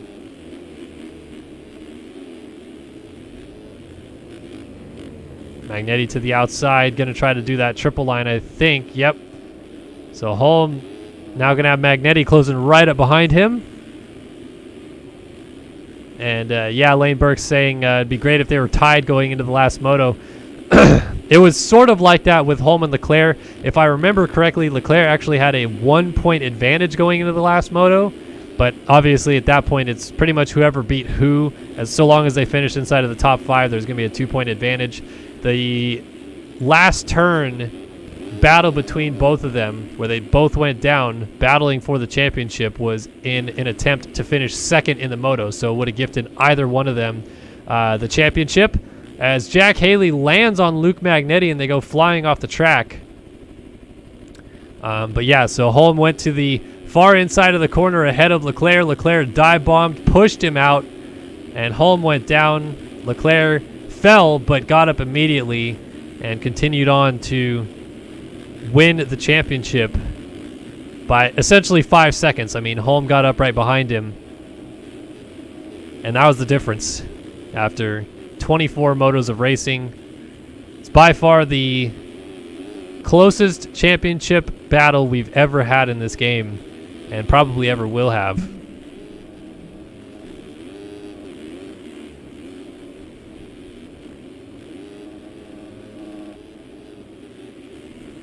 All right, so white flag is out. Eagland is still within striking distance of Lang, 9.1 seconds, but it really is going to take a fall-off crash here for the number 14 machine. Not out of the question completely. Got to get around some lap traffic here on this last lap, but all else fails, it looks like he is on his way to a race win here in 450 Moto 1 at Ironman. Going to close the championship deficit from 20 down to 15 back of Leclerc, with 5 motos still to run.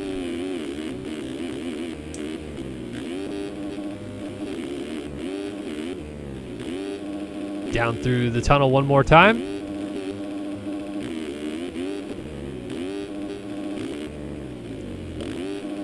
And Lang just finishing off, putting a bow tie, if you will, on a pretty solid moto. He didn't have a good start. He went down actually into the first corner. He and Leclerc had got together a little bit. Lang had to charge forward. I think he fell again, but just methodically worked his way up here. Got to Colby Eagland, got around his teammate, and Tyler Lang takes 450 Moto 1 at Ironman. Eagland's going to do him a solid, and himself as well, by finishing second. So now it just is a matter of Leclerc actually finishing third, which it looks like he will do so rather easily. Adam Holm is pretty far back and forth. Then Janice and Hubbard, but oh, Holm just made a huge mistake. Hubbard is going to maybe go by. Holm launches off of the table. It's a drag race up to the top of the hill. Hubbard has to relent and go to the outside there. Battle for 5th is on between, oh, I'm sorry, that's actually Janice. Excuse me, not Holm. Holm is up in 4th ahead of this, so Leclerc crosses in 3rd. This is the battle for 5th with Janice and Hubbard. Hubbard off the side of the track there. Gets into the tough block, and that might have just cost him a chance. Oh, and Magnetti goes down, and then Haley goes down, or not. Wow, I don't know how Jack Haley just rode out of that. So Magnetti went down. Blakely is going to pass his teammate, or will he? They are fighting tooth and nail to the end here. I don't know, is Jack Haley waiting for Luke Magnetti? Does he feel like he deserves a spot or what? I'm not sure what the number 2 machine is doing, but into the final corner, teammates going at it for this position, and it's going to be Blakely as Magnetti. Just couldn't hold it in the rut. Castellaneta will end up 10th, and Pearson 11th, as Caleb Hall, first rider, lapped down in 12th. Dylan Smith 13th. Daniel Mills 14th as he backflips over the line. Kyle Carpenter was 15th, 16th for Cohenauer, 17th Donovan, 18th Speck, 19th Wilson, and 20th Reed Young. One more rider to cross the line. We get cuts. Reed Young leapfrogs Wilson for 19th. And the rest stays the same. Tyler Lang has won 450 Moto number 1 here at Ironman.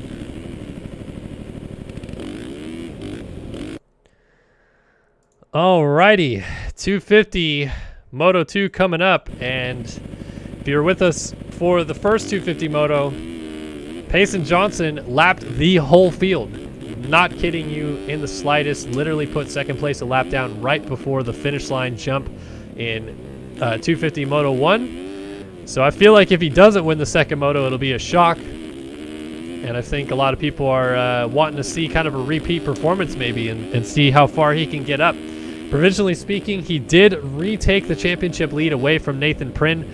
Prynne had held on to, I should say, an 8-point advantage entering the race tonight, but he lost 15 points to Johnson in that first moto. So Johnson now has a 7-point lead, provisionally speaking, in the championship. So Prynne, damage control going into the second 250 moto here, needs to try to fight back and take some points back away from Johnson if he can. And that is essentially a preview of what's coming up here in 250 Moto number 2. How are you guys doing tonight? Good to see everybody still hanging out in chat. Beckett Kendall says, are these people all low riders in real life? I don't know. Dave Mitchell says, hey, y'all, how we doing? What did I miss? I just tried to recap you guys on what happened there. In 250 Moto 1, you just missed Tyler Lang taking the win in 450 Moto 1 ahead of Colby Eaglin and Alexis Leclerc. Yeah, Moto 2 coming up in the 250 class right now. So we're at the pretty much halfway point here tonight. 2 motos still left to go. 2 motos have been run. And going to be fun to see what plays out in both classes for the rest of the evening. Championship scenarios on the table. If we factor in what just happened in the first moto, Johnson now leads Prynne by 7 points, I should say. And Leclerc still leads Lang, but now by 15 points. So the title fights are very close. Beckett Kendall says, so you don't know if they ride in real life. Are these guys all children? No, they're not all children, and I would assume almost every single one of these guys ride in real life, but they are not low riders. I think almost all these guys race at motocross tracks. So I don't know what you're getting at there. Brendan Kennedy says, so Stereo Systems, is there a difference between the 450 and the 250 motocross class bikes? Just wanted to know. I've ever asked this question before. Yeah. So 450 and 250 motocross class bikes, 450 and 250 is the cubic centimeters of the motorcycle. So the displacement of the motorcycle, basically how much space you have in the engine casing, like a bigger piston, bigger crank, all these different things like that in a 450 compared to a 250. So there's more room for more power. 450s tend to weigh a little bit more stock, but the factory teams all get them down to basically the lowest weight that is legally allowed, which I think at this moment is 216 pounds. So 450s produce more power. Not a lot more power. Horsepower-wise, it's about 15 to 20 more horsepower sometimes out of a 450 that can be produced, but the 250s have been insane lately with how much power they get out of them. The Yamaha, Star Yamaha 250, I don't know if it's ever officially been put on a dyno that someone's referenced from, but man, that bike puts out some serious torque and power. So yeah, that's the difference between the bikes. I don't think Tyron Topic is racing tonight. No, I don't need to race AMs and stream. I already have too much on my plate as it is, doing 2 nights of streaming a week, unfortunately. Yeah, most of them ride IRL. They're all like 15 to 25 as Cara Money puts it. I think Lang is like 18 or 19.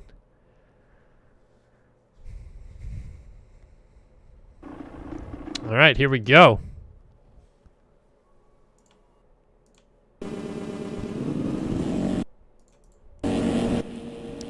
All right, 250 Moto 2 ready to drop the gate here at Ironman. Can Johnson do it again? He lapped the whole field the first time. We're ready to go again in Indiana.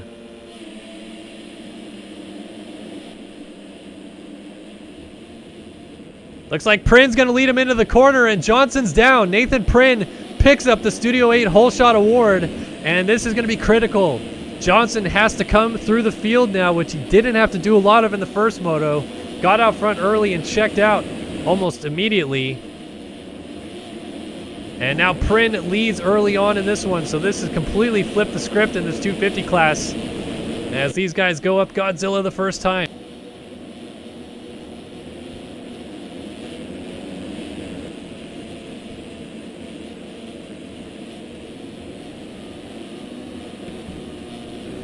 Braden Carter settles into second early on with the 43 of Seth Garrett right there. 247, that's Seth Carr.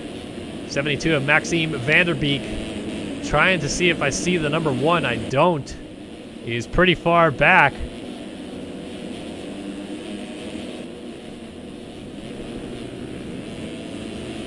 Let's actually go back and figure out where exactly Johnson is. All right, there he is, the number 1 coming through here. Just made some passes up to 17th. Lost a spot right there, though, so he evens out to 18th, I should say. So Johnson 18th, while his title rival, Nathan Prin, leads. And Prin is not getting away, though. Carter right there on him, on the 19.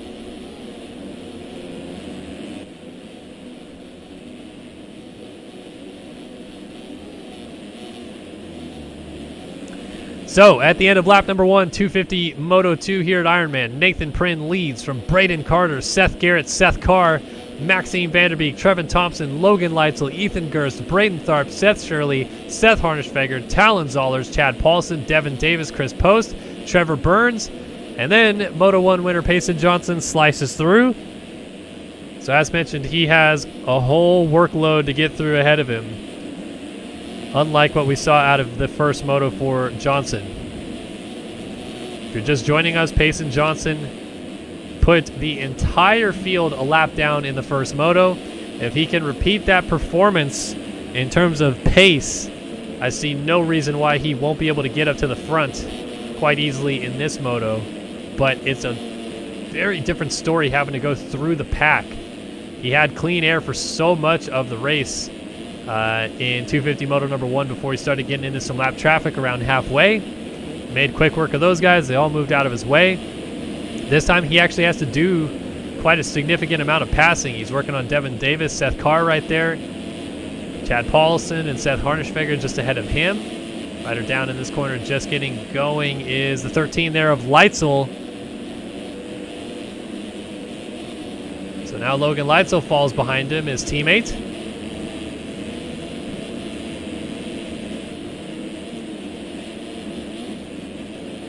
Curious to see how far Johnson can make it through the field. Back out front, though, Prin and Carter are still pretty nose to tail. Seth Garrett, Vanderbeek, and a battle for 5th between Trevin Thompson and Seth Shirley. Good question. Dave Mitchell says, how do they flow so well? He's 2 weeks in, and damn, these boys are cruising. Yeah, I mean, the game is very challenging. None of these guys you're watching race right now are 2 weeks into the game. I promise you that. At the minimum, I would say someone racing pro right now has probably a full year into the game. I would say there's maybe a handful of guys I've ever seen have less than a year put into the game before they turn pro. And along with that, it's not just a year in time. It's a year of dedicated playing and getting actually good at the game. I turned pro. I picked up the game in January of 2012. I turned pro in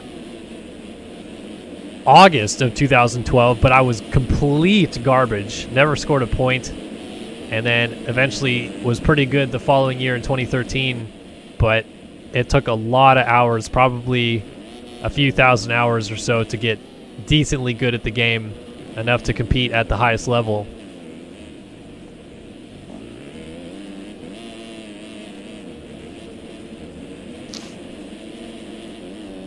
So Prin continues to lead from Carter, Garrett, Vanderbeek, and Shirley. Yeah, no Luke Sullivan tonight.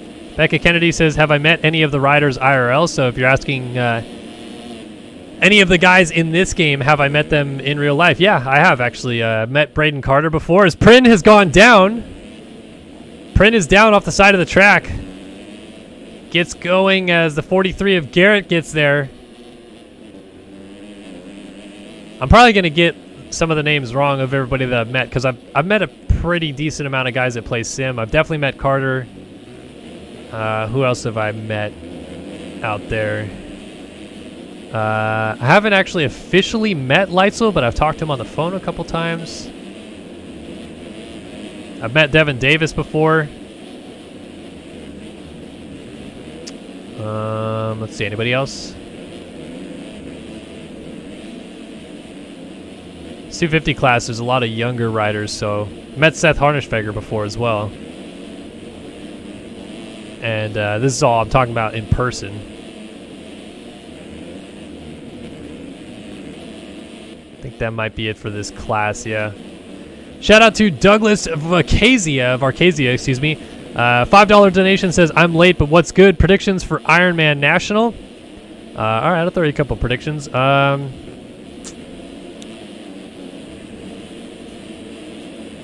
I'll go Tomac wins 450. Finally gets a overall win, I think.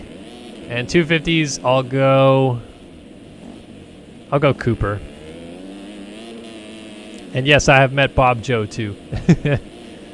But thank you for the $5 donation, Douglas.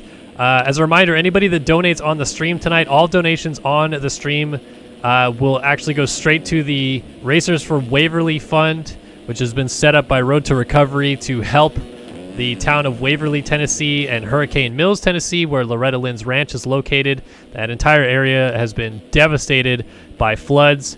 Unfortunately, several people have lost their lives, and hundreds of thousands of dollars of damage to property has been done as well. Obviously, you can't replace the lives, so those, unfortunately, won't get back. And feel for the town of Waverly and Hurricane Mills and everybody there. But anything you guys donate here, I'm sending straight to that fund to help out. Road to Recovery has a goal of $500,000 to raise set up, and I think as of yesterday I saw they'd already raised like 50 grand or so.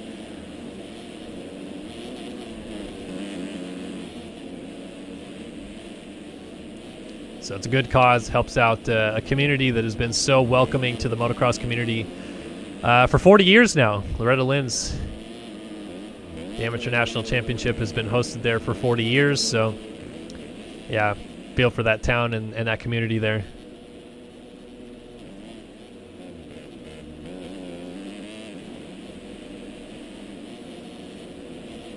So Carter to the lead and Prin regrouping. Yes, I have met the real Eli Tomac before. If you go watch the best post-race show ever on RaceRac's YouTube from Washougal, the interview in that video with Eli Tomac was conducted by me. I did the interview with Tomac, so I was standing right there asking him the questions. So there's your proof that I met Eli Tomac. But I met him a couple times before that. Just the most recent time that I've talked to him. Oh, Prin down a couple times and gets plowed by Vanderbeek, and he is getting kind of screwed here. I don't know if he went invis or something, but he went down at a second and drops back to 6th.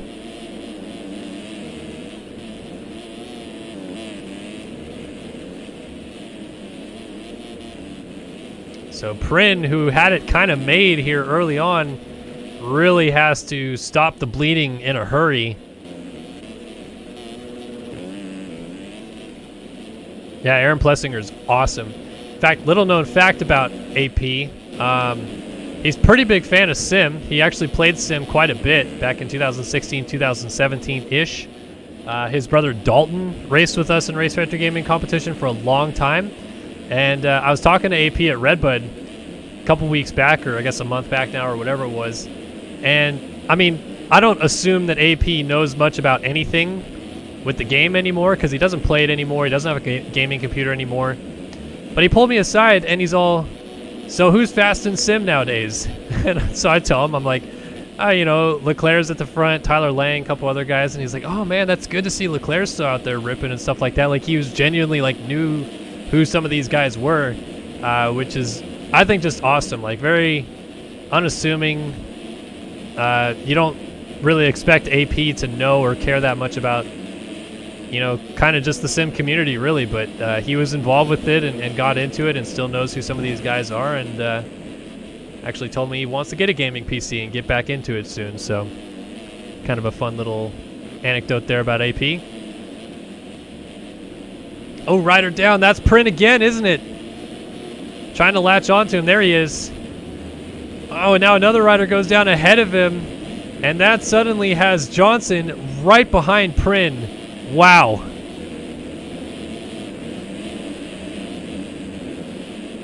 I can't believe how much the fortunes have turned for Prin. He was in a position to maybe win this moto and almost do it with ease, and he is just falling apart. Honestly, this is critical juncture of the championship. Prin entering the evening with an 8-point advantage has watched it dwindle down to just 7 points, or down completely away, I should say, and now he's 7 points behind Johnson entering this moto. So because of that, Johnson now sensing an opportunity where he could maybe even gain points on Prin in this moto when it looked like a foregone conclusion. It wasn't even going to be close. And Prin goes down, and he actually takes Johnson with him. So your two championship rivals down in the same corner. Prin got dragged into the ground there too, so that's going to be a lengthy fall-off crash. And now Johnson gets up about 6 spots ahead of Prin.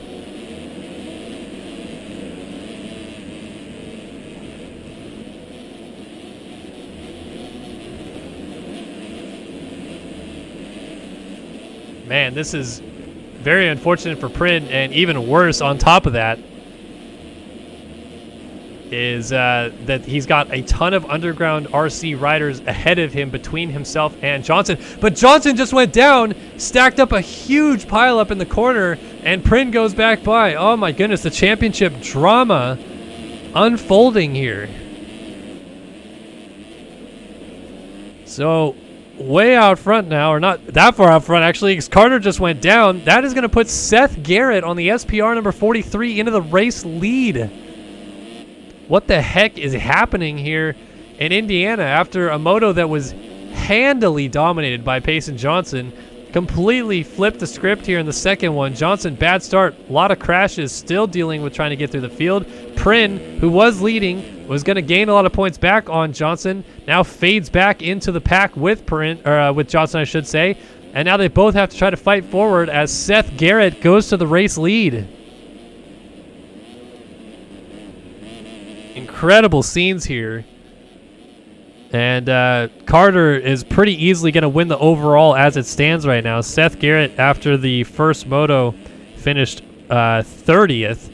And now he just went down over the finish line jump. So Carter back to the lead. Carter sitting on 2-1 scores. Like I said, pretty handily going to win the overall. Braden Tharp just went down.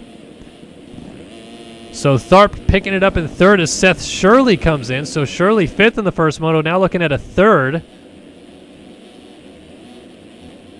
Lane Wofford, Maxime Vanderbeek, Logan Leitzel, Thomas Wilcox, then Trevin Thompson, Devin Davis, Chris Post, and then Johnson. So Prin went down again and is now, wow, back here battling with Talon Zollers. Nathan Prin is falling apart. This is the championship collapse right here. Whoa, Bordeaux's timing gates funked out a little bit right there, because Johnson now has several positions ahead of Prin. He is up to 9th, is Johnson, and I mean, looking at the track map, he could maybe hope to get third. Can't imagine it'd be much more than that.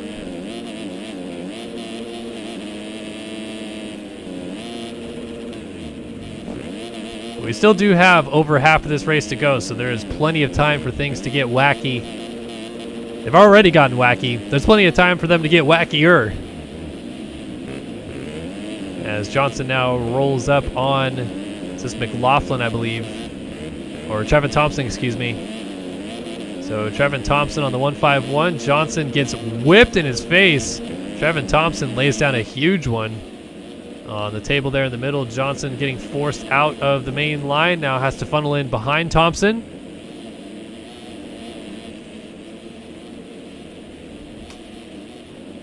Oh, man. Johnson is trying to get around Thompson cleanly here, but Thompson keeps making a couple mistakes, and it's making it difficult. Now Johnson pulls up alongside a big whip, dualies coming out of the tunnel section, and finally Johnson able to make that pass stick on Thompson as he goes into 8th spot. Now Wilcox, he goes down with Vanderbeek in the penultimate corner here. Vanderbeek almost loops out, getting going again, so now Wilcox and Vanderbeek going to be prime for the picking as Johnson comes into the fray. Vanderbeek had to check up as Wilcox crossed lines, and now Johnson up the inside trying to go into 7th around Vanderbeek, the Belgian. Not quite got it just yet. Ooh, Prin dealing with really bad server lag is the update right now. So I wonder if he's got some sort of internet issue he's dealing with. That, and he is also a noob. He is an N00B. So Johnson now moves up to 7th, trying to go to 6th on Wilcox. Wilcox 58.1, Johnson a 50.5 last time by.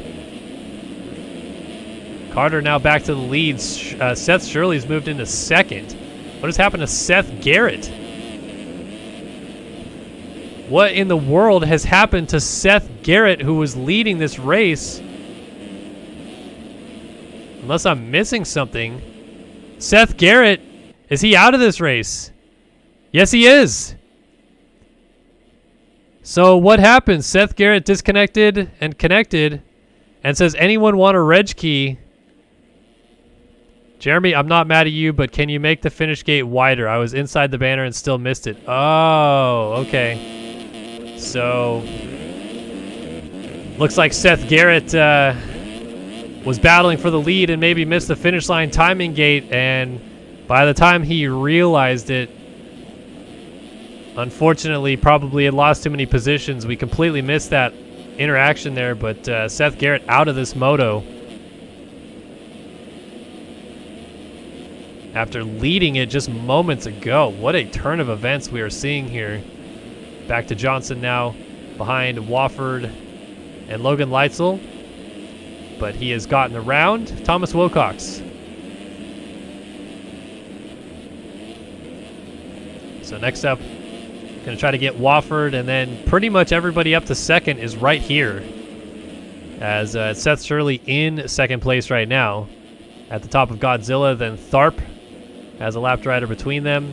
Leitzel, Wofford, and Johnson, so that gives you an indication how close 2nd place is to Johnson, and where he might be able to end up in this one as he closes up on Wofford. Prin down to 14th now as he still tries to recover.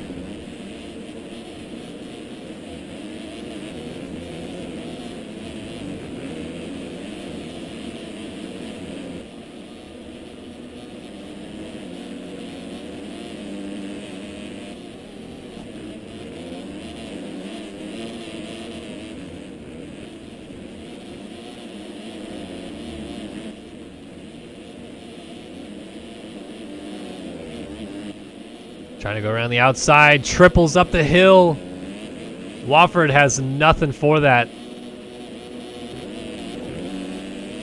So Johnson moves his way into 5th and now has Leitzel just ahead of him.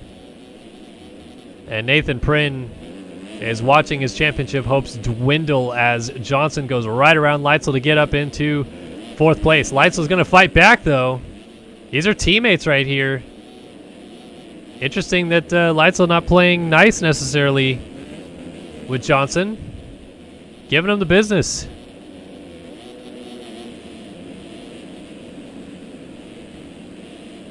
But now makes a little mistake after the finish line, and Johnson goes back by into 4th.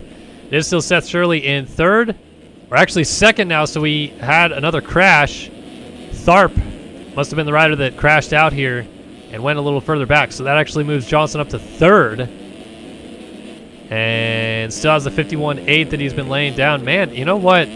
I said not that long ago he may not have a shot at winning this. I could be wrong. He is only about 20 seconds behind Carter. 51.8, Carter, a 2:01.5 last time by. I guess we'll really need to eye up lap times here and see what happens. But now, for the time being, Carter is in position to win the overall with 2-1.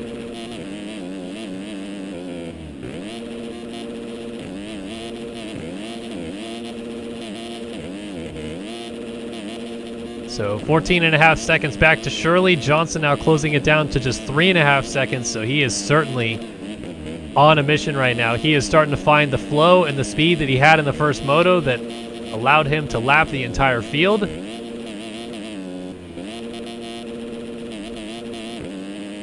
And it seems like it's only a matter of time before he's able to get up to Shirley. Let's go back and give you guys a top 20 rundown before this gets even gnarlier. 21 minutes into this moto. This one is brought to you by atom.com again.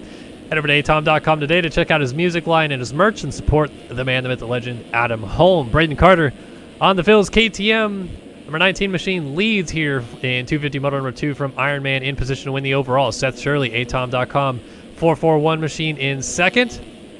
Payson Johnson on the number 1 Underground RC Cowie in third. Lane Wofford on the Boots House 181 sits in fourth.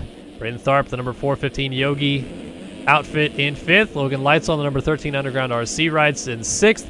Wilcox behind him, the Thomas version, in seventh on the Phil Ski and Snowboard KTM combined with C4 Designs on the 33. P8 for Maxime Vanderbeek on the number 72 Impact Kawasaki.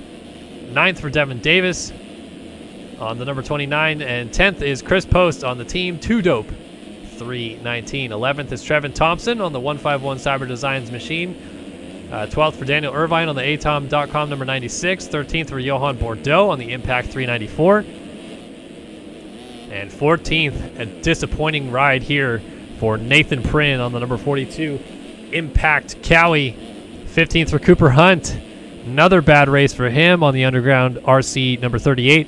16th for Ethan Gerst on the Phil's KTM number 58. 17th for Noah McLaughlin on the Cyber Designs 124. 18th for Trevor Burns on the Underground RC number 50. 19th for Tyler Shields on the 777 Stool Bend ride. And 20th is Talon Zollers. He's going to go up into 19th, though, as Trevor Burns was down. So Zollers into 19th on the motorsport.com 182. And now Burns rounds out our top 20, brought to you by atom.com. Back to Johnson. And has he? Yes, he has. He's gotten around Shirley. So lap time check, 49.5, 16 seconds and some change down. 51.1 last time by to a 51.9. That is not going to necessarily do it.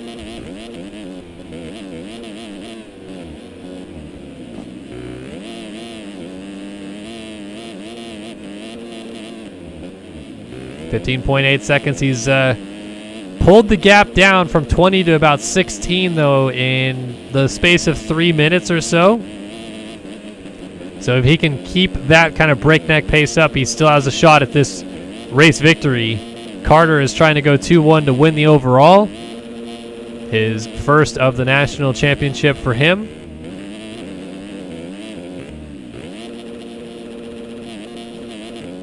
But Payson Johnson is the man on a mission. Just want to watch a whole lap finish up here with him and see what we're seeing in terms of raw lap times. Although Carter is in traffic a little bit. We'll see what happens.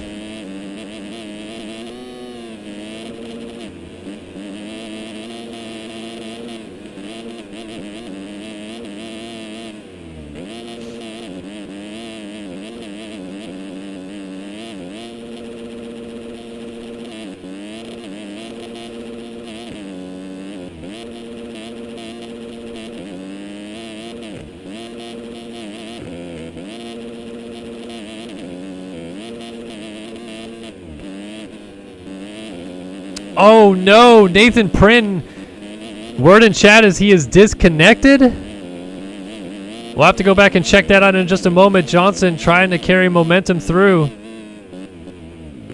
And lays down a 49.7 to a 53.3. So there you go.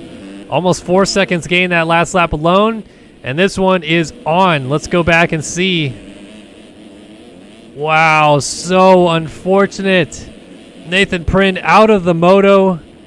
The man who entered tonight with an 8-point advantage in the championship is at minimum going to lose the championship lead. Probably going to look at something closer to a 30-point deficit with 2 rounds to go, which is completely disastrous for his title hopes. And Johnson's suddenly going to be on the precipice of winning back-to-back outdoor titles. Down to 9.1, man. Johnson is on the move right now. Carter is going to be sweating this one a little bit. Coming up to 4 minutes and 2 laps left to go in this one. Tyson Johnson wants a Cade Matherly check-in. Where is old Cade Matherly? There he is. Stance number 100 machine down to 23rd, outside of the points, trying to make his way up there. Matherly was 16th in the first moto.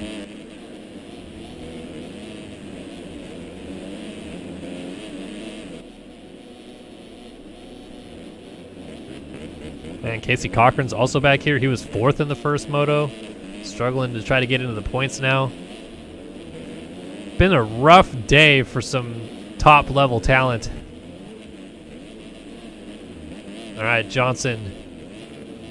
Here is Carter checking in out front. Just over 3 minutes and 2 laps still to go. 154.4 for Carter. 148 for Johnson. 6 seconds gained on the last lap alone. And yeah, 6 seconds is the current gap between the two out front. 6.5 seconds to be exact. So hey, Payson Johnson could be knocking on the door of opportunity here before long. He just made a small mistake right there that cost him some time.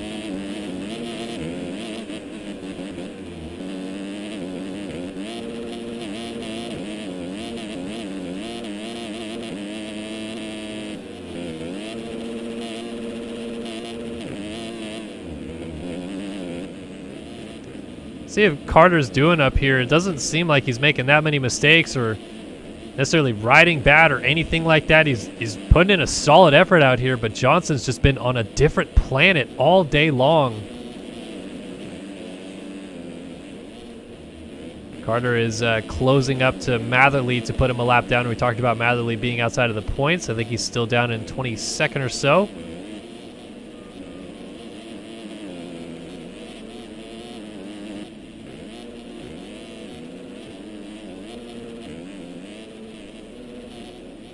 So back to Johnson again. Now it's at 5 seconds. Now we're going under 5 seconds. And 3 to go this time by because they're going to have about a minute and a half still on the clock. A little less than that, but obviously lap times are above that. So time will expire this coming time by. So they're going to go through the flag and then time should expire after that. So we're looking at basically 3 to go. Oh, and now Johnson tucks the front end before the finish line.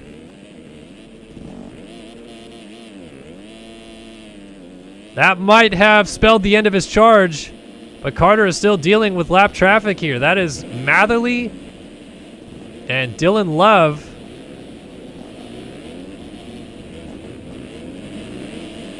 So Carter trying to weave through them. He's also got Fitzpatrick on the 71. He's kind of surrounded at this point. Oh, and Fitzpatrick, a big yard sale, takes Dylan Love with him. Matherly up the hill behind. Braden Carter lays it sideways.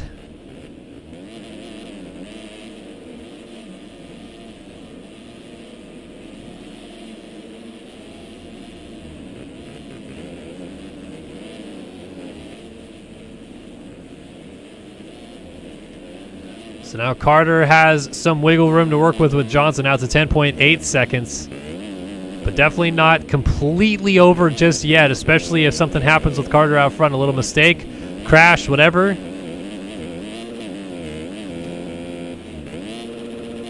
And time is clicking down. We got about 10 seconds left on the clock. So this time by, Carter is going to get the 2-lap board, and that is going to be a welcome sight, but he was hoping it was the white flag. I'm almost certain of that, because this is going to get tighter once again, I feel like, with the speed that we've seen Johnson lay down on a single lap. A 52.9 out of Carter to 48 was Johnson's best. So basically, if Carter can do this pace, the 52s, maybe a 53, he will just still hold on, even if Johnson runs his best laps of the race here at the end. But I don't think that's something Carter's really hoping happens. And now he does a 54.8. So Johnson in his regroup after that crash in the final corner goes 50.9. So that was 4 seconds gained on that lap alone. 9.4 seconds in it with 2 laps to go.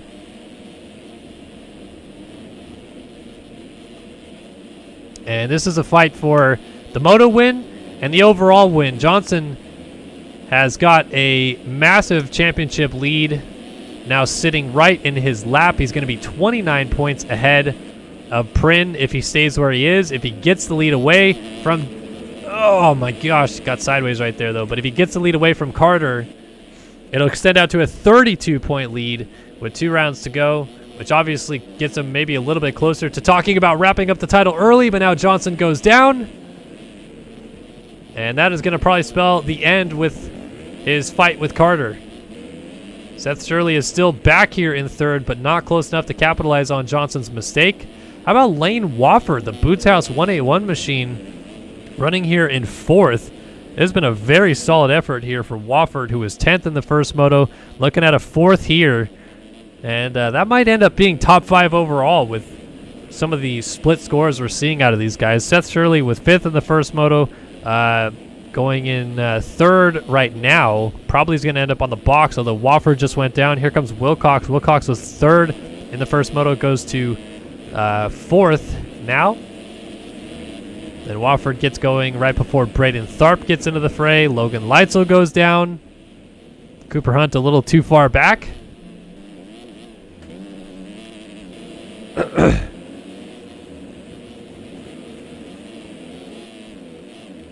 then Trevin Thompson, Johan Bordeaux, Maxime Vanderbeek, Daniel Irvine.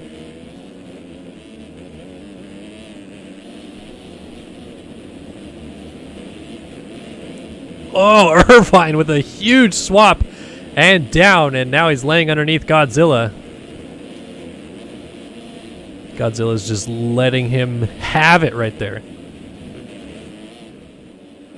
All right, white flag is out. Carter out front. About a 15-second lead there on Johnson, so this should be enough to hold on for the overall win. Kind of crazy to think that after Johnson literally lapped the whole field, Carter pulled over in the final turn while running second in the first moto to allow Johnson to lap the whole field. Put on that level of a ride. He won by 1 minute and 53 seconds in the first moto. Now he is going to lose the second moto by just about 15 seconds there or thereabout. Officially 14.9 as we look at it. And is not going to walk away with the overall victory on the day. He'll tie Carter on points. Both of them will get 47 points. But Carter with a 2-1 score. Oh, actually he's down. That's kind of a precarious spot too. He's going to have to get it turned around. He will do so, but suddenly it's a little bit closer. Johnson now coming down the hill. But yeah, back to what I mentioned about that. I mean, you know, Johnson basically, you combine his moto timestamps, if you will, together, and he's still, in terms of total time today, whooped up on everybody by well over a minute when you combine his first moto effort. But the overall victory for the first time this year instead drops down to the 250 class and is making it happen. Braden Carter takes the win here at Ironman. Johnson will end up second in this one, 6 seconds down at the flag. Overall on the day, he beat everybody essentially by 1 minute and 47 seconds, but is not even going to reap the overall benefit of it. Seth Shirley coming to the line. He is going to get third in this moto, and we'll have to see. I think it's just not going to be enough for a podium overall, but he's stoked on the moto result. Actually, with Tharp getting back through, that might be a podium. That actually will be a podium. So Tharp ending up fourth here gives Seth Shirley third overall. And Thomas Wilcox might have had a shot at it to hold off Tharp, but ends up going down. So he will tie Shirley on points for the day. 3-5 versus a 5-3. Better second moto score out of Shirley, gets third overall. Cooper Hunt ends up sixth after being sixth in the first moto. Logan Leitzel yard sails into the last turn, so Trevin Thompson is, I think, going to capitalize. And Thompson goes across seventh. Thompson 21st in the first moto, so much better second one here. Lane Wofford drops back to ninth. 10-9 on the day for Wofford. And Devin Davis, who was not having a good time in the first moto with the erode, ends up 10th in this one. Daniel Irvine will be 11th. Maxime Vanderbeek going to get passed by Johan Bordeaux. So Bordeaux 12th, Vanderbeek 13th. Tyler Shields will get 14th. Chris Post comes through for 15th. Noah McLaughlin gonna just hang on here for 16th by the looks of it. Casey Cochran will get 17th. Talon Zollers will end up 18th, and Ethan Gers was 19th, but he DNF'd this one. Ends up a lap down. The first rider a lap down in 19th. It looks like we've got some position changes. So Vanderbeek gets around Bordeaux for 12th. And the rest stays the same. So Carter, your overall winner here today in the 250 class.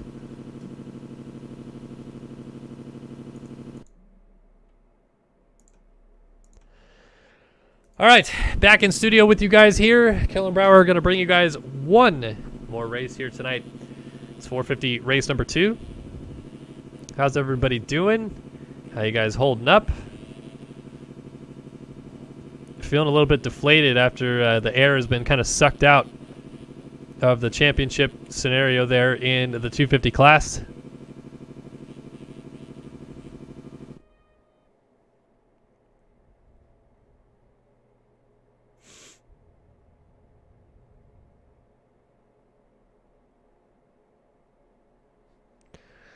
Alrighty, so yeah, 29 points down. Nathan Prynne is going to be 29 points back of Johnson with just 2 rounds to go, which is kind of a death dagger almost. It's not impossible, but that's a huge gap to get through with 4 motos.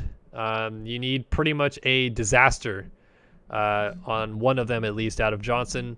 He's a full moto up, and going to try to make it 2 full motos up next week at Fox Raceway 2 to maybe clinch the title around early if he can. But yeah, that is that's unfortunate. Yes, that is the Casey Cochran riding for the BPC team. Have I ever met Ken Roxon and Cooper Webb? Yes.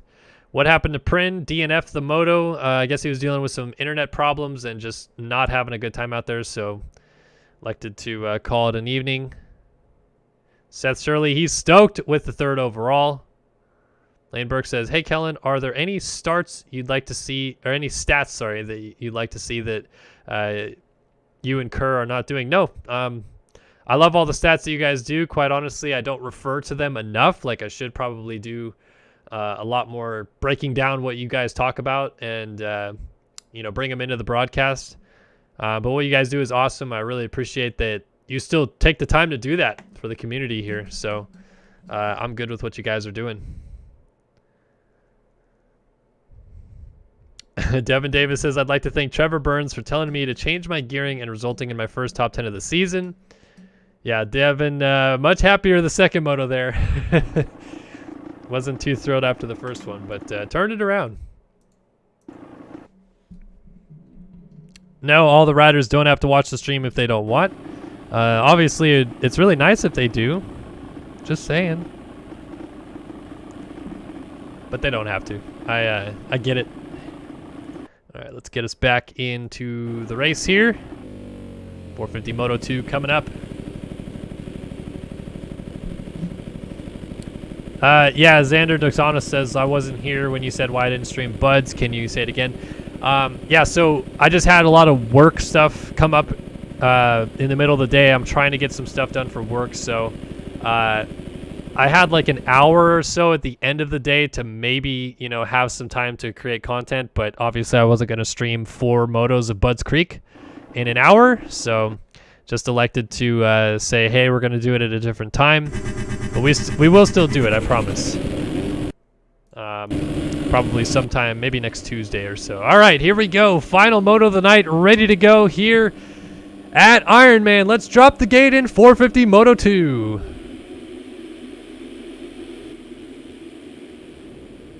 Leclerc and Magnetti side by side into the first corner. It is going to be Luke Magnetti picking up the Studio 8 Hole Shot Award. Magnetti, Leclerc right there with Aaron Rockefeller in third. Didn't see where Lang was. I saw somebody go flipping across on a Honda. Obviously that wasn't Lang. Leclerc already trying to go to the lead on Magnetti, and the inside going up to Godzilla.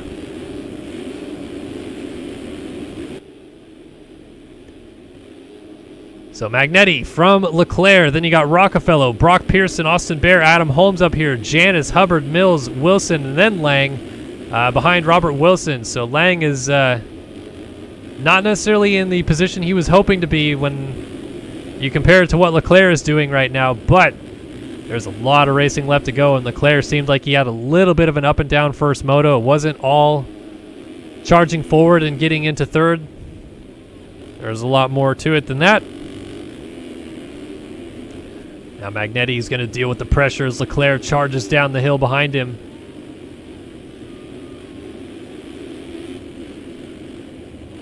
Look at Magnetti launching out to the outside here. Almost lands off the track, so good recovery there for the 30. BBC Yamaha effort. Leclerc now, tries to low line that single jump and kind of plowed into it pretty good.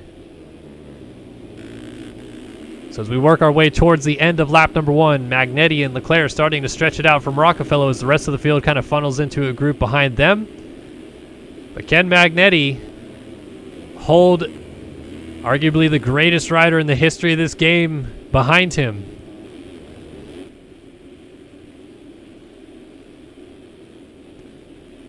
So Magnetti from Leclerc, Rockefeller still there in third, Holm fourth, Janice fifth, Mills sixth, Bear seventh, not for long. Jumping over top of him, Tyler Lang now goes to P7. Rider down, that is Janice.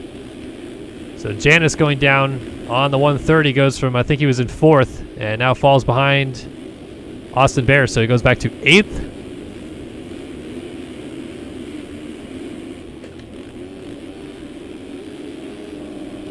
Here is Lang trying to pull up alongside Daniel Mills heading up Godzilla. Mills gonna whip that out a little bit and keep Lang behind him for the time being at least, as they turn around and launch back down the hill.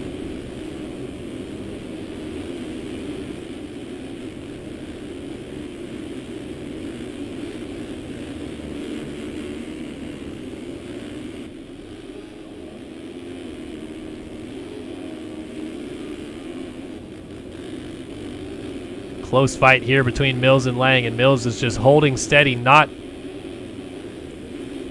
being thwarted by the advances yet of Lang.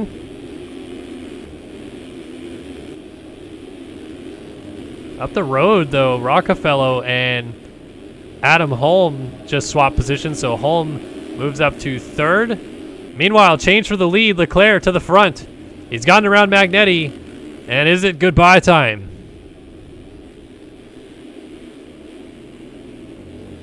Leclerc leads from Luke Magnetti. Adam Holm now dealing with Rockefeller alongside, and Lang gets around D-Mills. And this is a critical juncture here for Lang. Almost lands on the back of Rockefeller. That is his teammate. Got to be careful. Now Lang trying to get up the inside. Rockefeller going to square off the corner, but Lang's going to get a better drive. Let's see where he chooses to go. Funnels into the second rut. Is it going to be enough to get around the outside here of Rockefeller? It is.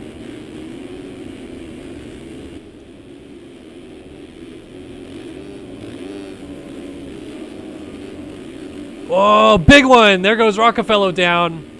Pearson just missed him. Mills goes by. Janice and then Wilson. And the 151 also, or the 161 I should say, also coming in. That is Zach Fisher. Gets into the back of Rockefeller and goes down. So Hubbard's going to go by him, as will Cohenauer. Eagland. I think that was Bear, or maybe Pinkerton. It was Bear, actually. And then Jack Haley also went by with Chase Donovan. Oh, Eagland down again. That's the man that finished second in the first moto. Not having a good time this go-round. Oh, he's still got 25 minutes still to go here.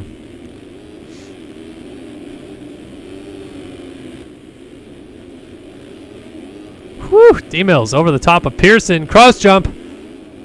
That got close between the two of them. Pearson again crossing back over. Mills going to try to force the issue to the outside here. Not quite going to make it work there. Now Adam Holm and Tyler Lang side by side. And Lang gets it done. So Lang moves up to third. Magnetti is another 8 seconds up the road of him. 7 actually. 49.5 last time by for Lang. 50.7 Magnetti. 48 flat Leclerc. 4.5 second lead already for the Frenchman. And as mentioned, I think this is Leclerc's opportunity to reassert his dominance in this series. Lang able to win the first moto. But Leclerc says, that's cute. Watch this.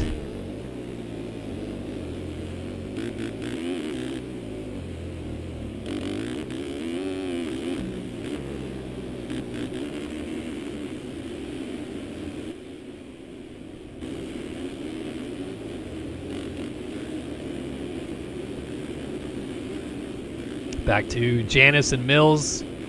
Debating 6th right now. They're still right there behind Brock Pearson. Pearson's had a solid day on the 194. Finished 11th in the first moto. Now firmly battling inside of the top 10 here.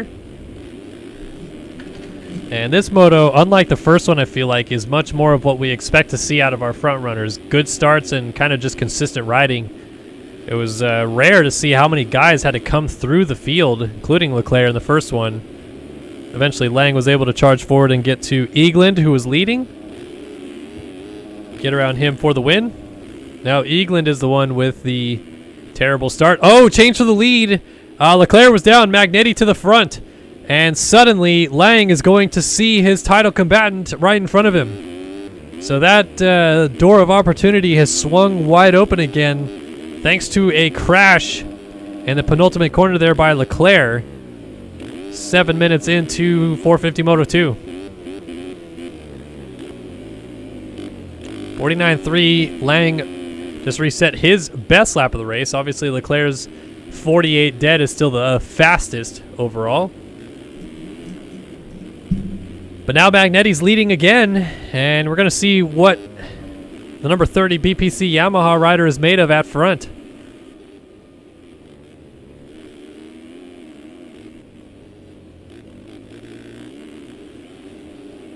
Could he also get into the fray and play a bit of a spoiler role here? That would be quite entertaining for the championship scenario, with Lang trying to gain points, Leclerc trying to stop Lang from advancing. And then all the while, Magnetti's starting to look good. Holm has been in the mix. Eagland is still strong.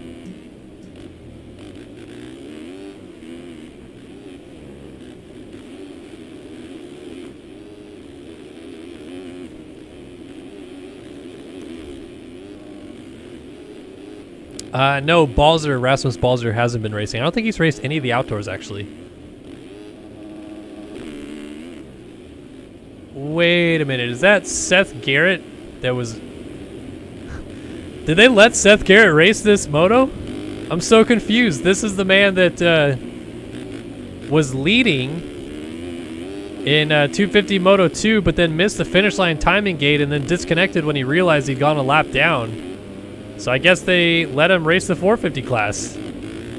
So, hey, welcome to looking at the only rider that has started 3 of the 4 motos today. Everybody else has started 2 of the 4.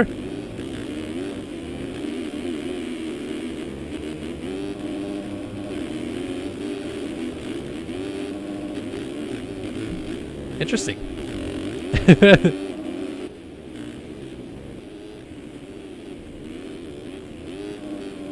All right, back out front, Magnetti starting to run into some lap traffic. And Leclerc seizing the opportunity as it comes to him. He's pulling a little bit away from Lang. He's caught up to Magnetti.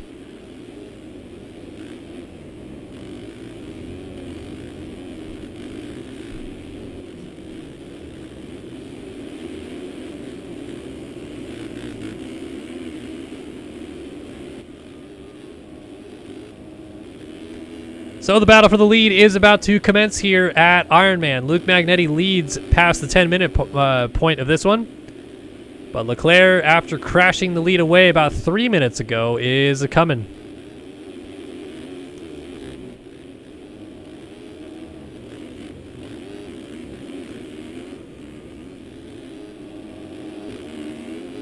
Whoa, who the heck just launched and landed it? What the heck? Is that Gebhardt? Yeah, it looks like Walter Gebhardt on the 5, a lap down. Up here kind of messing with the leaders a little bit. He's right on Leclerc. We all know Gebhardt has the speed to run up front, but man, he just inconsistent for days. Sometimes he gets good starts and basically just likes to try, it seems like. And the second he gets a bad start, it's like he couldn't care less about the game. Onboard action with Leclerc has been requested. 48 dead. Now within about a second there of Magnetti. So how will the number 30 machine respond?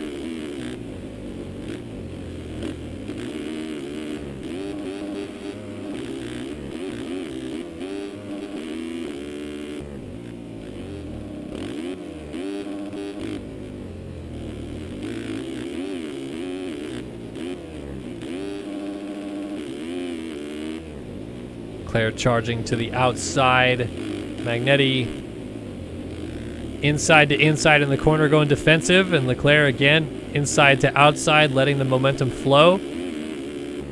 Which is interesting because Leclerc is, his style lends to just like traction basically. Like he's so good at getting maximum traction out of the bike. So it's curious that he elects to go for the kind of the fluid speed instead of the tuck inside and let the bike run itself through the gears, if you will.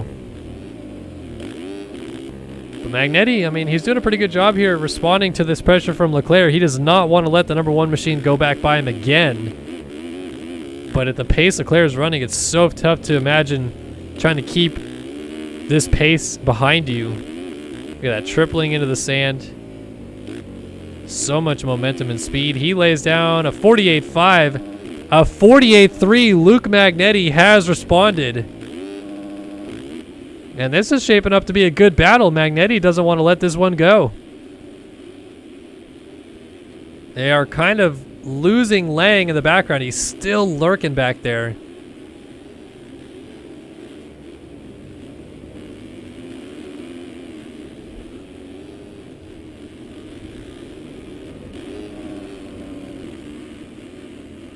Through the roller section, up Godzilla we go.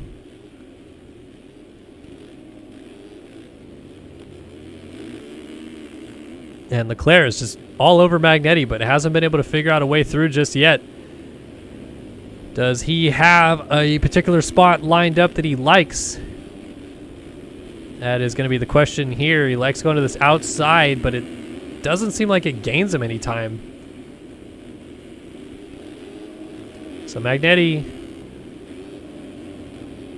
just riding a smooth defensive race, hitting all of his marks, going to the inside to protect. And Leclerc so far has not been able to unlock the code.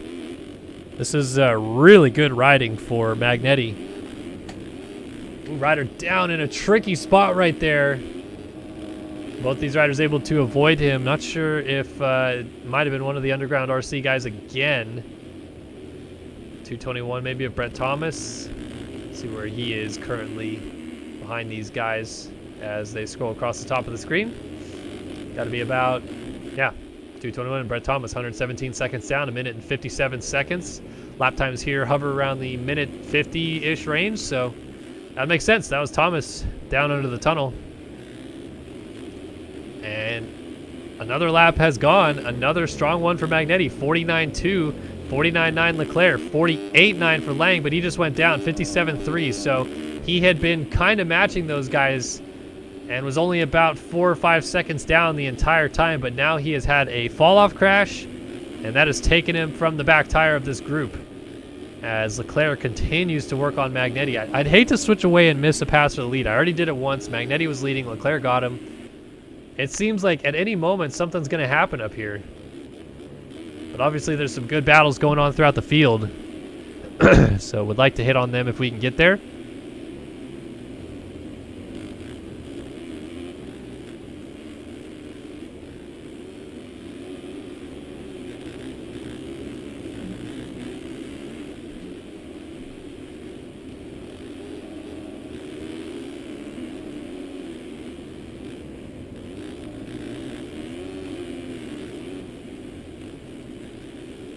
Leclerc starting to close it back down just a little bit.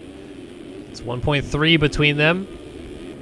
But every single time it seems like Leclerc has made a little bit more progress towards Magnetti. Magnetti then extends it back out to this 1.5 to 2 second gap that he's kind of held it at.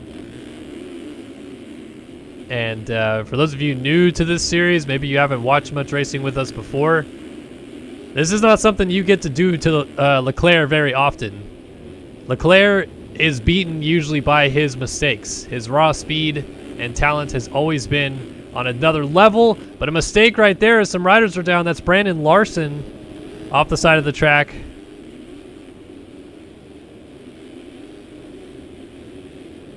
And Leclerc right there behind Magnetti. Another rider goes down. They're definitely starting to get into some lap traffic here. We'll see how this plays into this battle. Lang has lost another further 6 seconds off of this. He's now 17 seconds behind the leaders. Adam Holm is still there in fourth.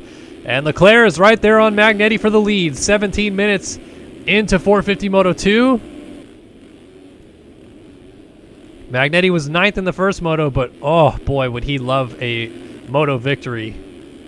It would mean a ton to him, especially the way that he is earning this one by holding Leclerc behind him.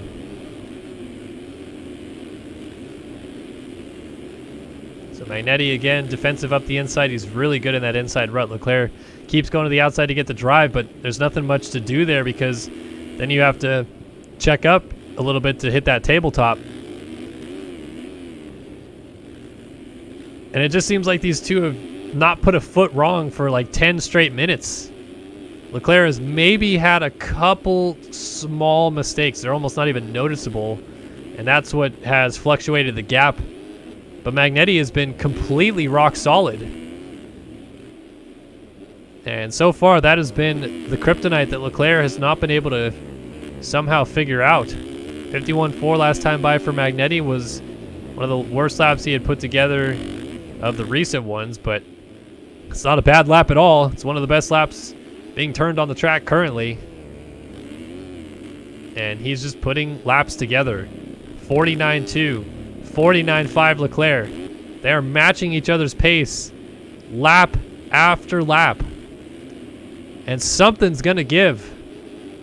So what will it be first? Will Leclerc make a mistake? Will he go down? Or will Magnetti break focus just a little bit and be the one to hit the deck?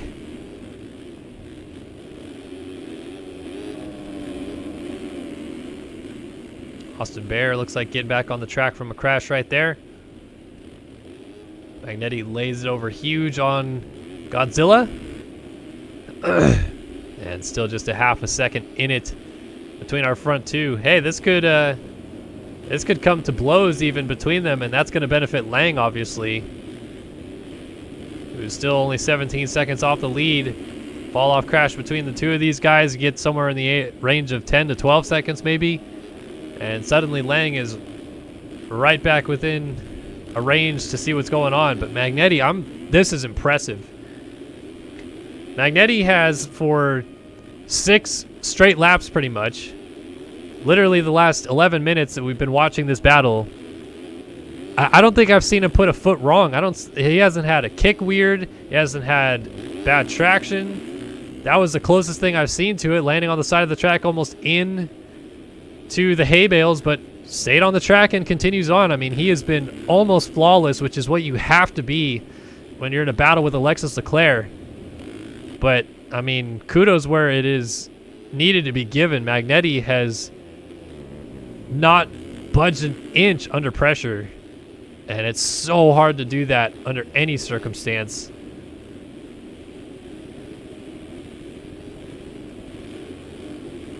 Leclerc looks like he's a little bit better down through the finish line and kind of through these first couple sections. Magnetti finally gets the rear end to break loose a little bit right there. But Leclerc can certainly still see there's the opportunity here for the taking. And is it a case here where Leclerc maybe is just kind of sitting on his hands a little bit and not pushing it because he knows he could get Magnetti? Or is maybe he's really trying everything he can and just can't do it?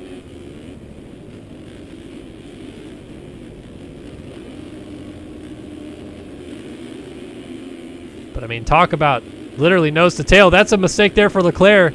That is kind of the first real big mistake we've seen for the last 10 minutes out of either one of these guys. And it wasn't even that big of a mistake. I mean, Leclerc is still just 1.3 seconds back. Oh my goodness, Magnetti wants to win this race so bad. I don't believe he has ever won a moto before either. So this could be a huge notch in his career if he gets this done. Riders going down ahead of him. They're going to be neatly tucked out of the way as they go by. And I mean, suddenly, you look up at the clock, we got about 8 minutes left to go. Magnetti has survived, really, for so much of this race. And this is unfortunate right here, I think. This is Seth Garrett and Kyle Carpenter battling each other. And right now, they're not moving out of the way for Magnetti. But now, K-Carp launches off the track and goes down. So our two leaders are able to go by and continue their fight with each other. I mean, what more can you say about this ride, though, out of Magnetti? Meanwhile, Eagland is up to 5th, Janice in 6th, Robert Wilson now 7th, Jacob Hubbard is 8th, Jack Haley is 9th, and Daniel Mills rounds out our top 10. But I feel like all eyes are on this fight for the lead. I don't think I've ever seen it where you have two guys like this, nose to tail, for this long. I mean, we're now coming up on 14-ish minutes that they've been like this. And I always say that these guys are aliens, because they are. I mean, they're a different breed, it seems like, to be able to do the pace that they do. But this is kind of next level to have two guys top of their game, trying to go for a moto win, and just almost nothing in it between them.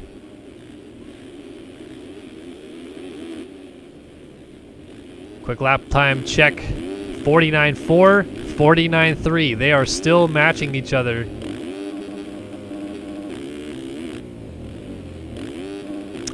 Yes, correct. My apologies. Magnetti did win that first moto at Washougal. I forgot about that. Feels like it's so long ago. No, Magnetti. He pushed the front end out of this rut. I saw him getting a little kicked out in the braking bumps on entry, and it finally falls through. Leclerc to the front, 23 minutes, almost 24 minutes in. And now, can he settle into a pace, or will he suddenly thrust into the lead, make a very quick mistake, and allow Magnetti back in?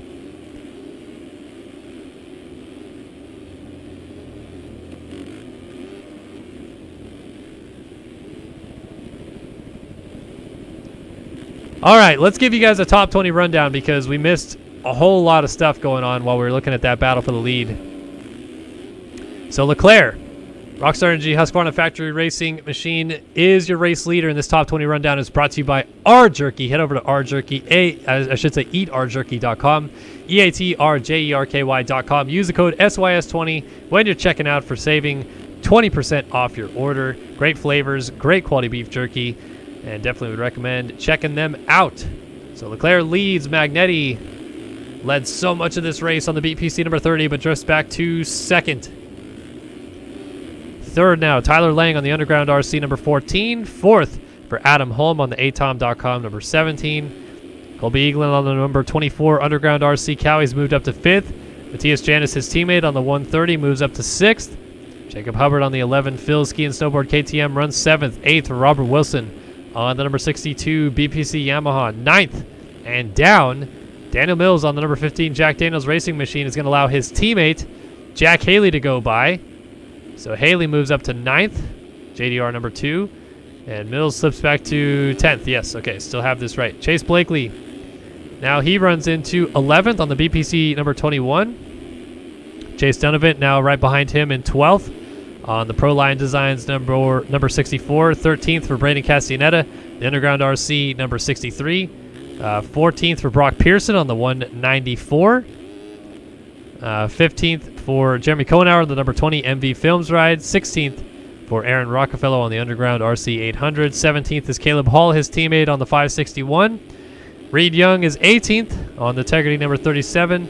19th for Kyle Carpenter on the Tiger Designs number 39. And 20th is Dylan Smith on the Jack Daniels Racing number 732. That's been a top 20 rundown brought to you by RJerky. So Leclerc is leading. Magnetti has regrouped a little bit here. 50.1 last time by, 7.4 deficit. Still has 13 seconds back to Lang, so he has the ability here, if he so chooses, to basically throw caution to the wind, but now he does not. He has gone down. Magnetti out of second place crashes again, and that is probably all she wrote for Leclerc. Now the attention then shifts to Lang, coming from third. He's now going to be 6 seconds down of Magnetti, and getting into second place would give Lang the overall on the day. It's currently a dead tie on the day between him and Leclerc, 1-3 and 3-1. But obviously Leclerc with the better second moto score wins the overall. The damage championship-wise is nil, though. It's still going to be 20 points that Lang will have to make up in 2 rounds instead of 3. So Lang really could use going after Magnetti here to get into second place and cut the deficit down to 18 points. Only 2 points change, but it's better than no points change. Okay, so an update is that is not Seth Garrett on the number 43, who DNF'd the second 250 class moto. So not sure who is running Seth Garrett's name, but interesting. Thanks, KR Money, for the sleuthing there. I'm not sure what the heck is going on there. All right, so Magnetti now just 3.6 seconds ahead of Lang. It is unraveling a little bit now for the number 30, but understandably so. I mean, you get into tunnel vision for that long under the pressure of Leclerc. When you get back up from a crash like that, sometimes it's hard to refocus and get right back into that zone. Magnetti may be struggling with that a little bit, and Lang is certainly hoping to pounce on the opportunity that would be sitting in front of him then.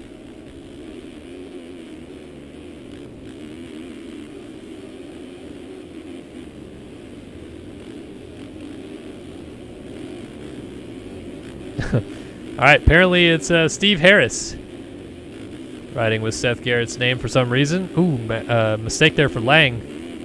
And a bigger one at that, so he now goes down. Adam Holm is not close, so Lang will still get up in third. But all that time he had just gained up on Magnetti to get almost onto his rear wheel, all for naught. Now he is going to be 10.8 seconds down, and he has got more of a haul to get to Magnetti at this point. Into the final minute of this moto we go. So Holm back here in fourth. Eagland is trying to close up on Holm. Holm was 4th in the first moto as well, so 4-4. Eagland looking at 2-5. Janice looking at 5-6. And Robert Wilson here ended up 20th in the first moto, so 7th is a good turnaround for him. Jacob Hubbard is in 8th. He was 6th in the first moto. Chase Blakely is in 9th. He was 8th in the first moto. And Daniel Mills rounds out our top 10. He was 14th in the first moto. It's got some pressure from behind, though. Donovan is still right there. Castellaneta. Brandon Larson a lap down.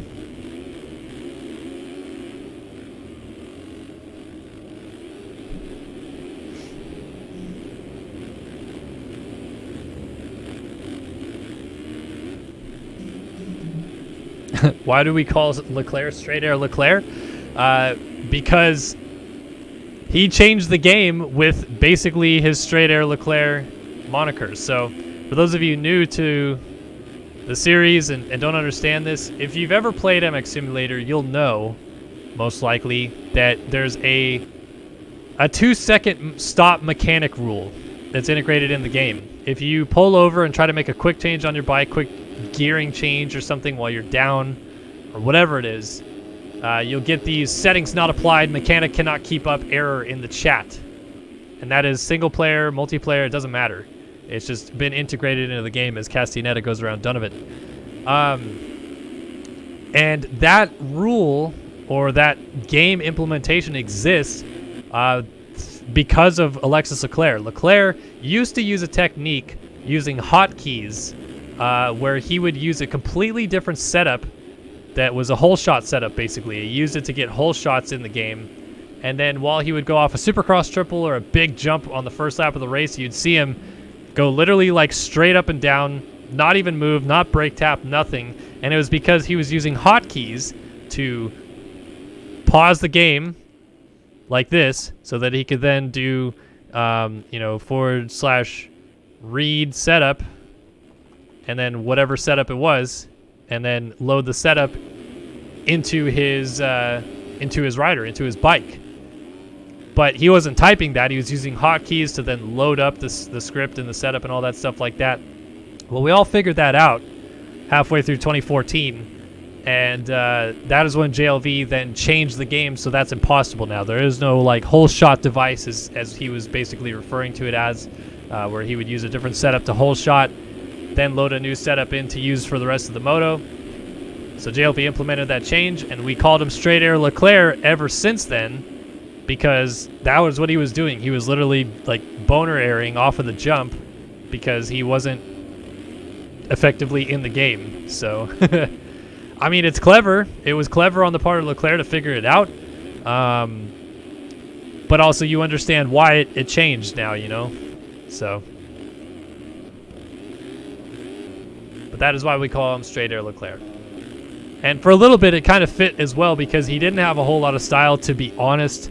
Like, he's figured it out now. He throws whips, he scrubs everything, but kind of Leclerc's MO for a little bit was he just had a wonky setup and knew how to go really fast with it and didn't have much style. He didn't scrub anything. He didn't throw whips. He does now, but for a while he did it. So it just kind of fit. It stuck with him. I mean, we called him in 2014, 2015 era. And he's gotten a lot better at it now, so it's like we rarely ever say that about him anymore, but it was a nickname that people knew him by, I feel like, so.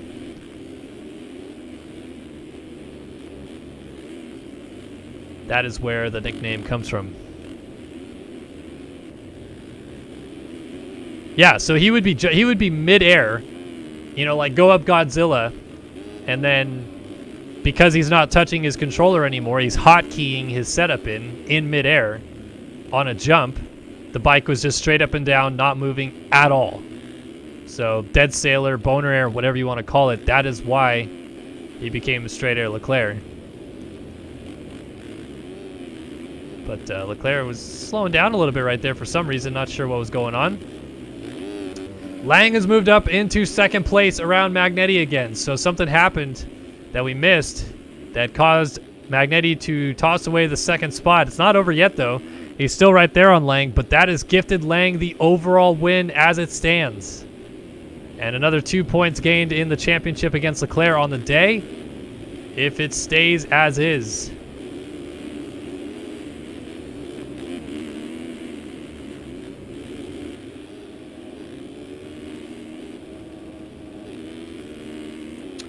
Yeah, I mean, personally, I think it's good he can't do it anymore, because a lot of us were like, great. Now to match Leclerc, all of us are going to have to come up with hotkey setups to do it, because he was literally getting every hole shot. He had like this insane low to the ground suspension that it didn't loop out or anything like that, and then he would change it midair. So we thought it wasn't unfair. I mean, he was smarter than all of us, but we just thought, like, why, you know? So anyway, Leclerc takes the win here in 450 Moto 2. But it's going to be this man, Tyler Lang, gaining championship points on him on the day, looking at now an 18-point deficit to Leclerc with 2 rounds to go. But Tyler Lang, he's going to go 1-2 here at Ironman, and Tyler Lang wins the overall at the Ironman National. Magnetti ends up in 3rd in this one after leading for so long. Holm should hold on for 4th. Eaglin's going to get 5th.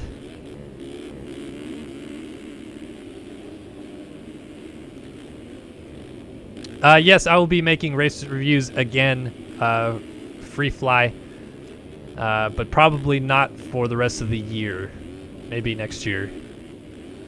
Eaglin over the line 5th. Matthias Janis going to come through here in 6th.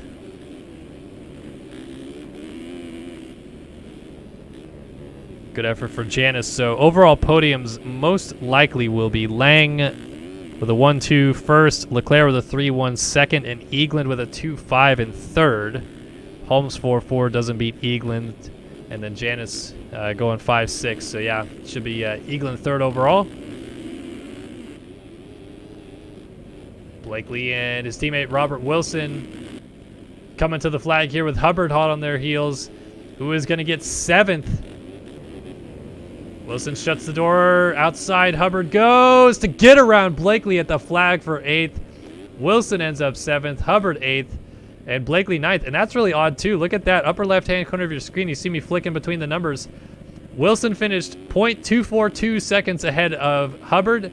And Hubbard finished 0.242 seconds ahead of Blakely. That's pretty rare. I don't think I've ever seen that. Cuts will probably affect that. Mills crosses the line in 10th. 11th, Castaneda. 12th, Donovan. 13th, Haley. 14th, Cohenauer. 15th, Hall. 16th, Pearson. 17th, Young. 18th, Carpenter. 19th, Rockefeller. And 20th was Smith. Let's take a look at cuts. Looks like Reed Young gets around Brock Pearson for 16th on cuts. And wow, it actually stayed the same result. The times changed a little bit up there. But Lang does get 2nd, which solidifies him the overall. Leclerc wins the 2nd moto, but Lang wins the Ironman National.